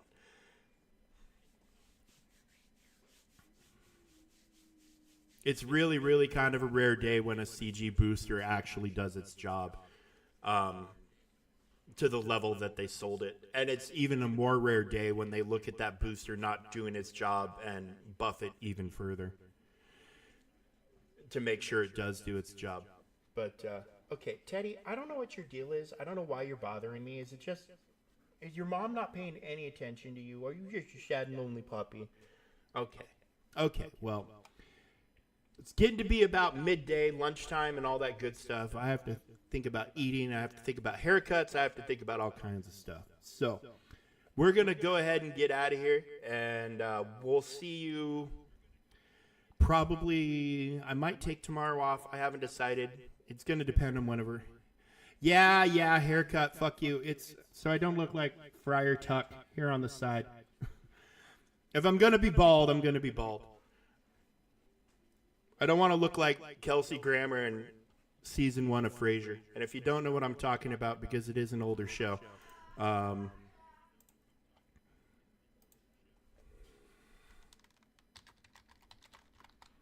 on one second.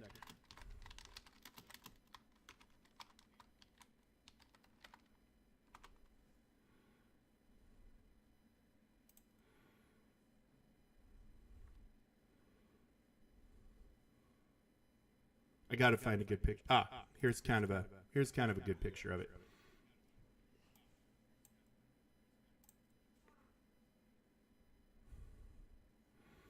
Okay, hold on one second. I don't want to look like that. Even if my hair could get that long, I don't want to look like that. Do you get what I'm saying? So I got to keep that shit under control. Got to get that shit under control.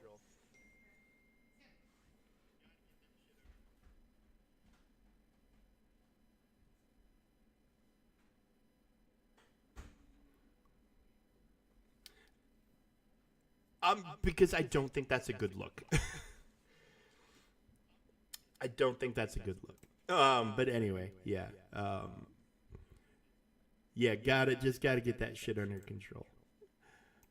Or keep that shit under control at any rate. And it's literally 0 against Kelsey Grammer. I love the guy. He's awesome. But yeah. And that show in particular, kind of a soft spot for it because it took place in Seattle, where I'm from. It's a hometown thing. So love that show to pieces. But yeah, I don't want to look like that. I don't want to look like that. It's not a flattering look. It's not a flattering look. Although I'm at the age where he was in in season 1 of Frasier. I'm basically that age now. When I was a teenager, when that show premiered. Fucking time gets away from you, kids. But yeah, Sopper, thank you for reminding me I'm bald. I appreciate it. But yeah, okay, kids. We will. I might come on tomorrow just for a few minutes. I don't know.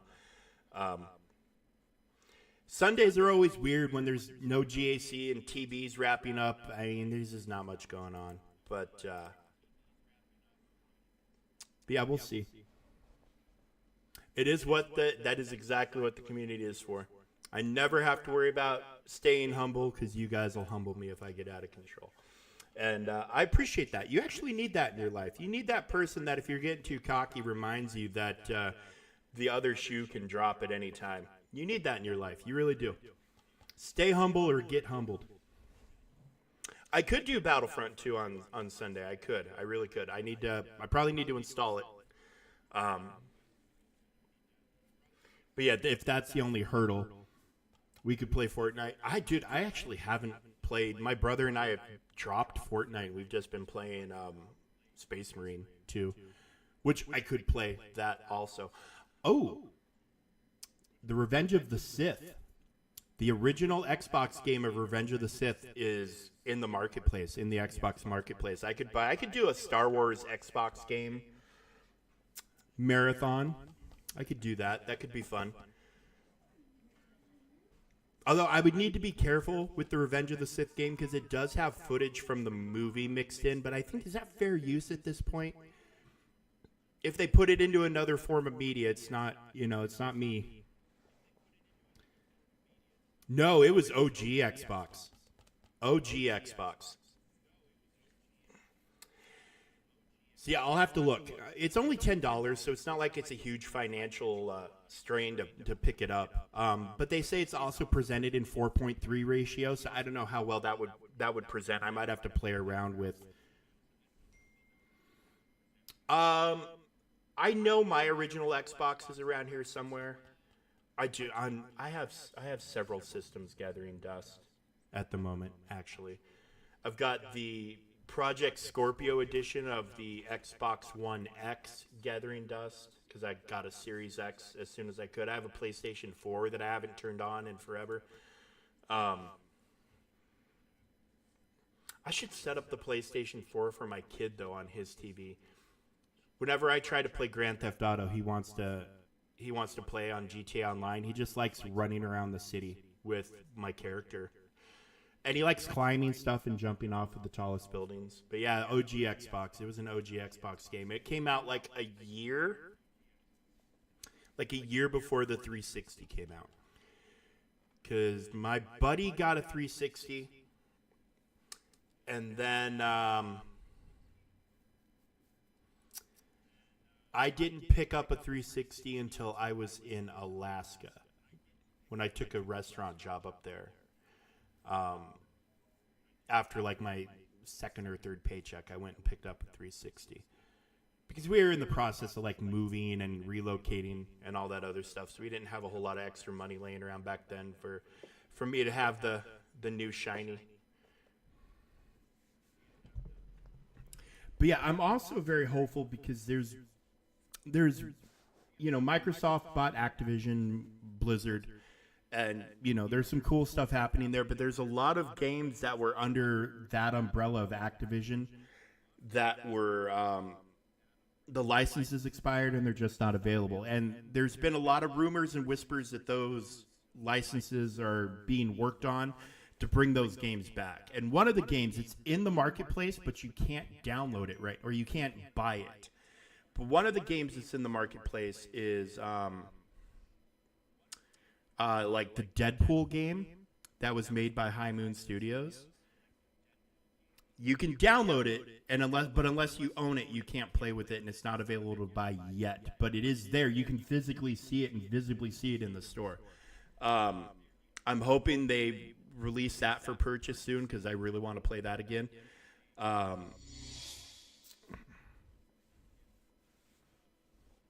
Ozzy Mike, hello, welcome and thank you, my friend. And then they did. High Moon Studios also did games, Transformer games based on Cybertron. The War for Cybertron and the Fall of Cybertron. I have Fall of Cybertron because they did a digital re-release, like a remaster for the Xbox Series X, but I don't have War for Cybertron digitally, and I'm hoping they bring those back.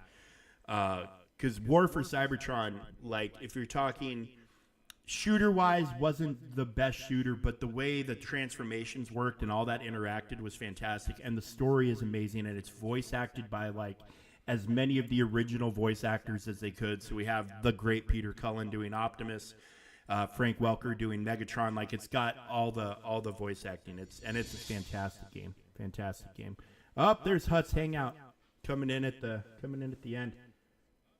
Have a good sleep, Mikey. But yeah, I need to buy Revenge of the Sith. But yeah, I could do like a little Star Wars Xbox gaming marathon tomorrow. I don't think I ever beat the Battlefront 2 campaign. Now that I'm really sitting down and thinking about it, I don't think I ever finished it. I might have, but I don't think I did. I'm not sure why. I'm typically a pretty diligent gamer when it comes to finishing stuff, but if something that had higher priority in my mind came out before I finished it, I would have set the game aside and walked away, which is probably what happened. But yeah, that would be that could be a fun little activity. Hour and a half tomorrow. Play some Battlefront campaign. Play some Revenge of the Sith campaign. Because the Revenge of the Sith game was fucking wild. And for no other reason, but it was released before the movie. And it literally had spoilers from the movie in the video game. Fucking wild, fucking unheard of. That would not happen today. People would lose their minds. People would lose their minds in riots. Yeah, unbelievable that the game, I think it was only by a couple of weeks, but the game was released before the movie and literally had movie spoilers in it. Just absolutely nuts. Absolutely nuts.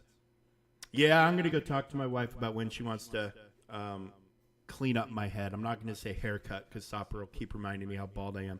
But get my head cleaned up. Need to go talk to her. She's doing a thing though. So I'll bother her. But if she waves me off, I'll wave off. But yeah, I want to go eat something before the final phase of TB and all that jazz. And yeah, get about my day. Yeah, you could. They had. I think you had to play through as the final stage as Obi-Wan, but then once you beat it with Obi-Wan, you could do the final fight as Anakin and then have like an alternate ending take place. If I'm remembering correct. I think that's how it went. And then I think there was a versus arena too, to where you could go online and fight against other people.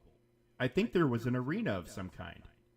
Which back then, like 2005 OG Xbox, not a very common thing to have outside of I mean, Xbox Live was in its infancy then. But yeah, I think you're right, Stopper. I think you're right. I think you could 100% have like a weird alternate ending thing where you played as Anakin.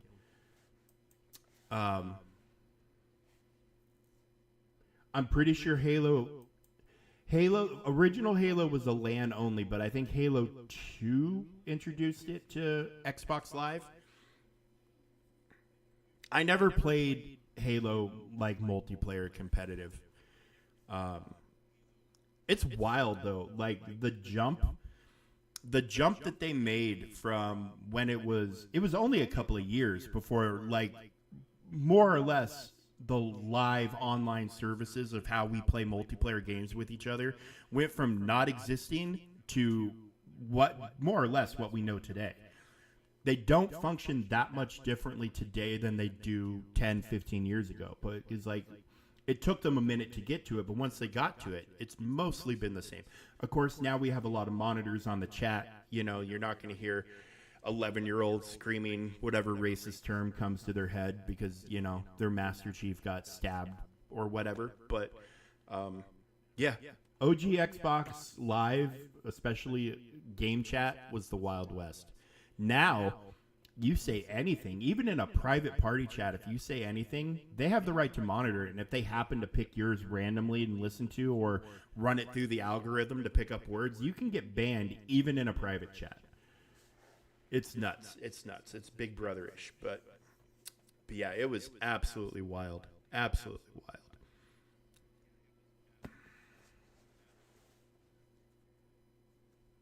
Yeah, Halo 1 was LAN only. Halo 2, I think, introduced it to Xbox Live. And then, like, I remember Xbox Live, I was playing one of the Ghost Recon games. I can't remember which one. I was playing that multiplayer online, which was cool because it was third person, so you could do some really cool corner peeking and using cover and stuff like that. What else would... I'm sure you could do, like... Oh, you could do like sports games, like boxing games and stuff like that. You could play on Xbox Live, although that might not have been till the 360. Now that I'm thinking about it, Madden maybe, I don't know. It was back then. It was weird, but like I remember the first downloadable content I ever bought or for an Xbox game was the original Knights of the Old Republic.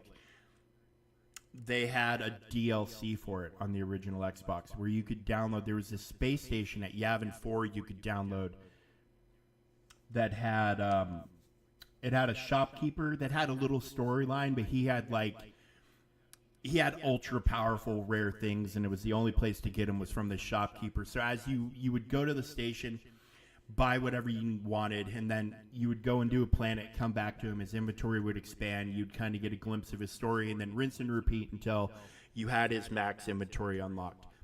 Absolutely wild. I was like, whoa, they can just add more to games? This is insane. Like, that was when I was a kid, you know, that was the world we lived in. I tell my niece all the time, because my niece gives her dad endless amounts of shit, because she's 16, you know, that's her job. But whenever I want to blow her mind and, like, get her a little humbled, I always tell her, like, your dad was the coolest guy I knew when we were younger. And she's like, what? And I'm like, well, she doesn't sound like that. She's a very articulate, lovely girl. I love her to pieces. But, you know, I'm like, your dad was the first human being I ever knew that had a camera phone. And that blows her mind because she's never known a world without camera phones. And I said, your dad was the first person I knew that had one. Wrap your head around that. Look how far we've come. Look how far. And now everything's got a camera. And everything, even the worst cell phone camera today is a million times better than the best cell phone camera that we had back then. On a flip phone that was that big, you know. I thought I was the shit when the Motorola Razr came out. Little candy bar shaped phone, thin as could be. Oh, I thought I was the shit when I had that.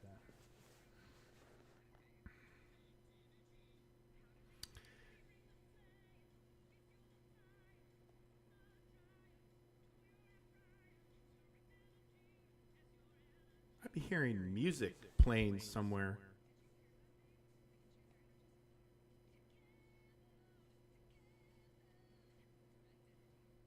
Is there music playing on my phone?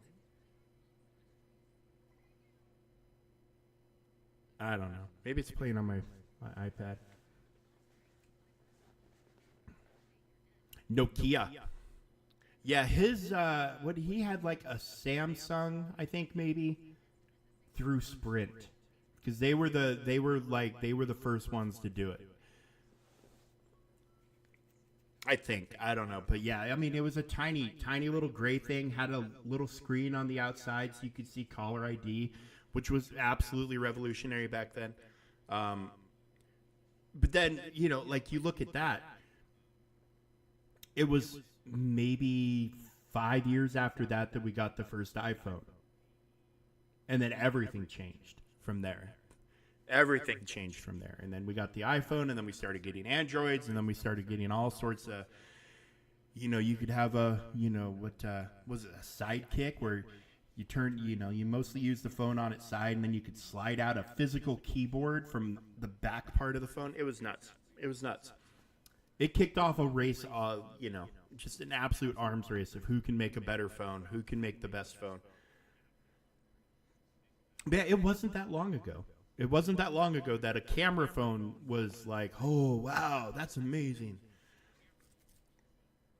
Yeah, it blows my niece's mind. It blows her mind. Like, she doesn't get how cool her dad was. Nokia 3310. I mean, honest to God, that's probably a phone that I had. Let's find out. Let's find out.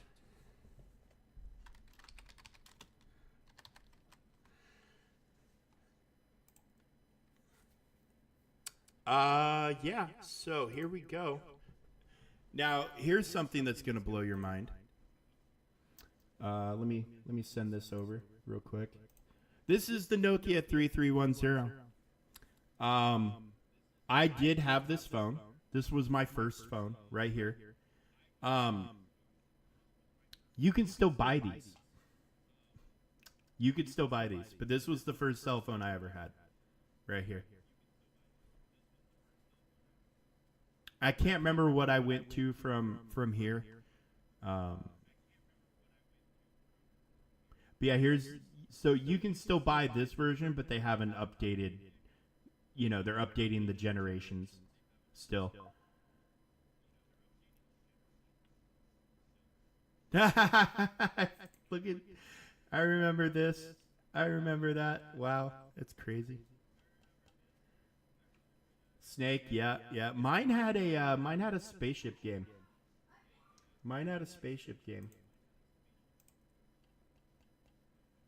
Dude, I really wish Windows would have stuck with it. Those Windows phones had some really cool features. I really wish they would have stuck with Windows phones. But now Elon's talking about making a Tesla phone.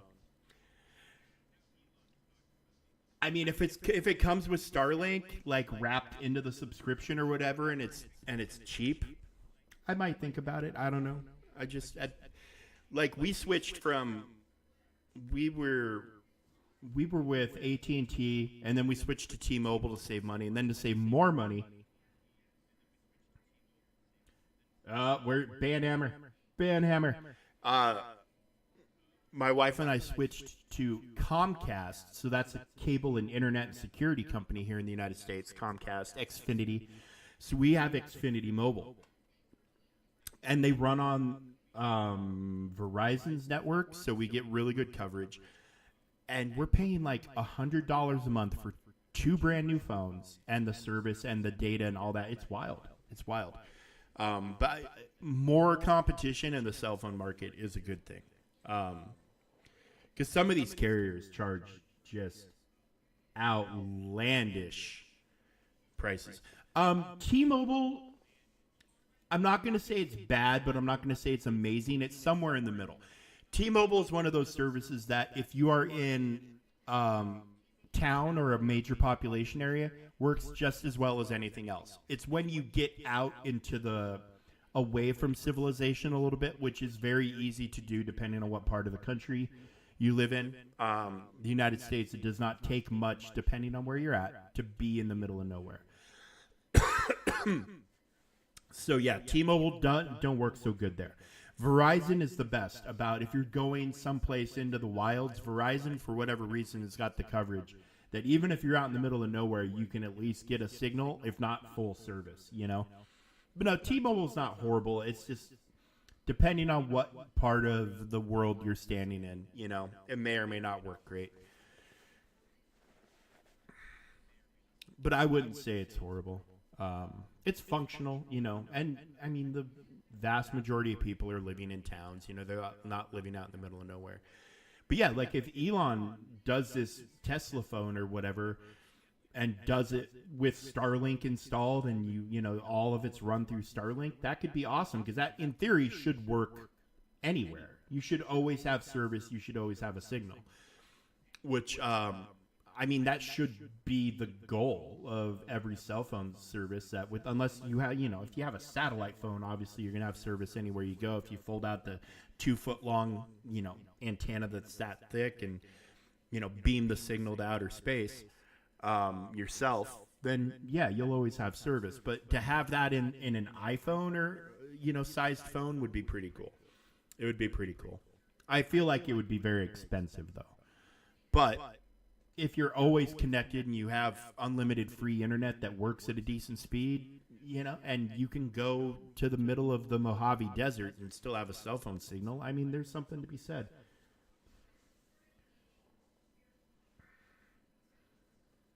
I don't know what Tesco is. Like, I'm not familiar with cell phone companies outside of the U.S. I do know I was watching. I'm a big fan of Ted Lasso. I don't know if you guys have heard about Ted Lasso over in the UK or not, but it was an exclusive show on Apple TV Plus with starred Jason Sudeikis.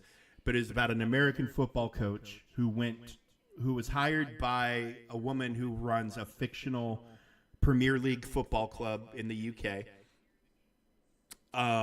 She got ownership via divorce because her husband was cheating on her, and she brought him over because she wanted to run the club in the ground because she thought that would hurt her ex-husband. It's a comedy show with a lot of real serious other stuff, but it's a wonderful, wonderful, wonderful show. And I remember she had an iPhone, and like it just like everything looked different because of whatever service was powering it. Oh, Tesco's a supermarket. See, how the fuck would I... Okay, so you're getting like Walmart sells their own little brand of cell phones.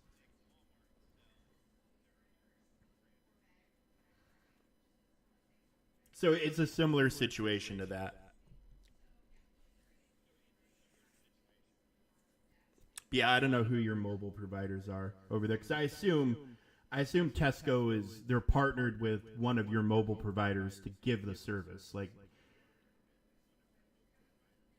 that's what I would assume because that's what Walmart does. They sell it's like Track Phone or some shit like that, and it's I think they're with Verizon or AT&T or some shit like that. You know, we've got several big cell phone companies, and then we've got little ones like Mint and Cricket. But I think even they're partnered with the bigger ones in some way or another. But I can ramble on about this shit all day. I like talking about random shit, and this is the definition of random shit. But I got to get to the real world, folks. So I'm gonna go ahead and get the hell out of here. But I, as always, love and appreciate you guys. Thank you for being here for me each and every stream. Hap, you're a moderator now. Do with it what you will. Tesco uses O2. Oh, like the O2 Arena. Like, is that the corporate connection? Like I watch boxing, so I've seen dozens of fights out of the O2 Arena.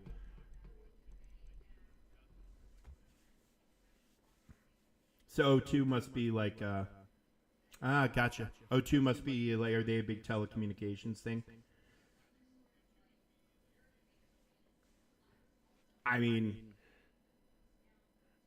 what's the use of having power if you're not going to abuse it a little bit? Just a little bit. O2 is a drink as well, I think. Yeah, that sounds about right. Isn't it weird? Just literally, you don't have to travel too far from where you live to get to experience a completely different world. It's a fun little thing about our planet. Some stuff is universal and international, and there's a lot of stuff that isn't. And it's fun getting to learn about these things from other folks.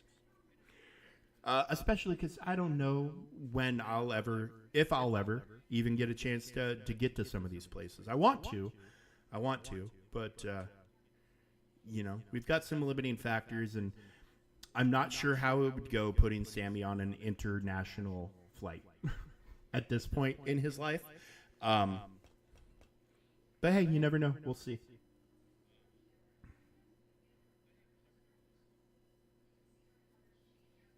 I can go to Poland for $10. I mean, I assume you're like, would that be you're taking a train? Because I cannot get to Poland for $10. I can't get to Pittsburgh for $10, and I'm like an hour and a half from Pittsburgh. And you want to know why I can't get to Pittsburgh for $10? Two reasons. One is gas,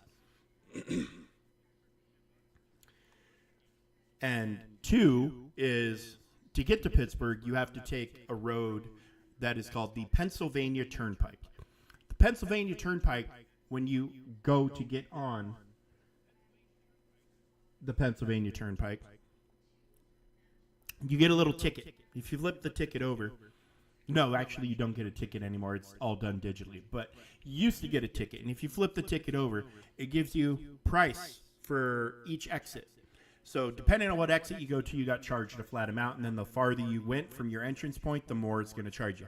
It is like 21 American dollars one way for me to drive on the turnpike to Pittsburgh.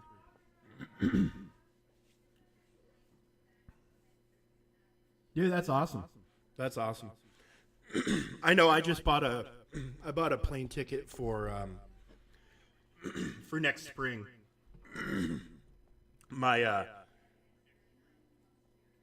We have a friend of the family who does hospitality on a Native American casino in Western Washington State, and so one of his duties every now and again is when people known as whales, just like in the game, who spend a ton of money in the casino, they get perks, and some of their perks are, hey, we have a section at Lumen Field, so he will go and host people at Lumen Field for Seattle Seahawks games, or same at T-Mobile Park for Mariners games. But he also gets to host a suite at Climate Pledge Arena for Seattle Kraken games. And last year he got my sister and I into that suite when he was hosting for the Kraken game, and he's doing it again this upcoming season. So I'm going to be in a suite for a home hockey game in March.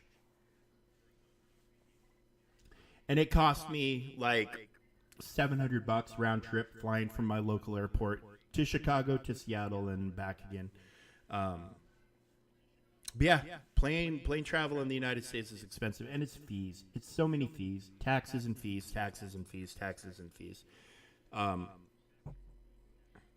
And we're so big, you know, we have a decent amount of trains, but it's still days. If you want to go to the other side of the country on a train, it's days. If you want to drive across the country, it's days. It would be really nice if they made airfare a little more affordable, so people can travel, because traveling is very, very important. I know a lot of people who have not gone within 100-mile radius of where they grew up. And that means that their worldview is limited to that 100-mile radius, which is fine. But the world outside of that radius, whatever your radius is big and beautiful and exciting and dangerous and adventuresome, and there's lots to learn and lots of ways to enrich your life. And traveling just needs to be easier. Just needs to be easier. It'd be cool if they could build some high-speed rail here in the States, which I know they've talked about, but they're worried about building it and then nobody using it. Which they tried, like in LA. They built a subway and nobody uses it. Nobody uses it. It might be better now, but back when it was a new thing, like, people just weren't using it. You know, it is what it is. It is what people are very much glued to their cars here in the United States, and I know that's unusual in a lot of other places in the world, but people are very much, your car comes with a lot of status. A lot of people like their cars because it's like their time. They get to put on their music or their podcast or whatever, and however long it takes them to drive to work, it's their time, and they get to do whatever they want. But yeah, okay, I keep trying to get out of here, and now I'm going to do it. So love you guys, appreciate you. Huts Hangout, thank you for the raid, my friends. You guys are the absolute fucking best. Alia, appreciate you being here. Yeah, I don't know. I might just do a little Star Wars console game playtime tomorrow. I think that would be fun. I think that would be a good time. It'll be sometime tomorrow afternoon, and then Monday morning, of course, GAC. And then, what else? Territory Wars kicking off next week. So, yeah, Monday, GAC, and then it'll be a little slow until GAC kicks off again. And then, before we know it, we'll be right back into Conquest and TB again. And what are we in week 2 of 3v3? And we'll be back to 5v5 before we know it. And then hopefully we'll get some answers here in about a week about Balin and...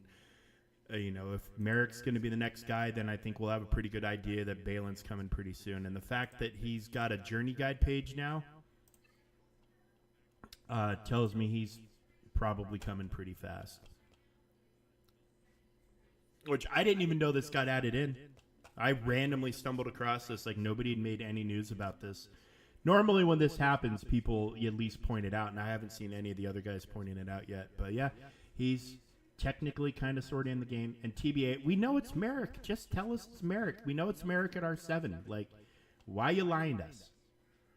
Why you trying to clown us? Just add all this shit in. Just do it. We would appreciate it.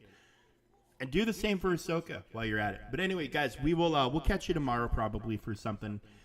If something comes up and it just gets to be too late in the day, I probably won't get on. But I will do my damnedest to get on and do something. And until then, guys, again, thank you for being here. I appreciate you. And we'll catch you soon. Have a good one. Bye-bye.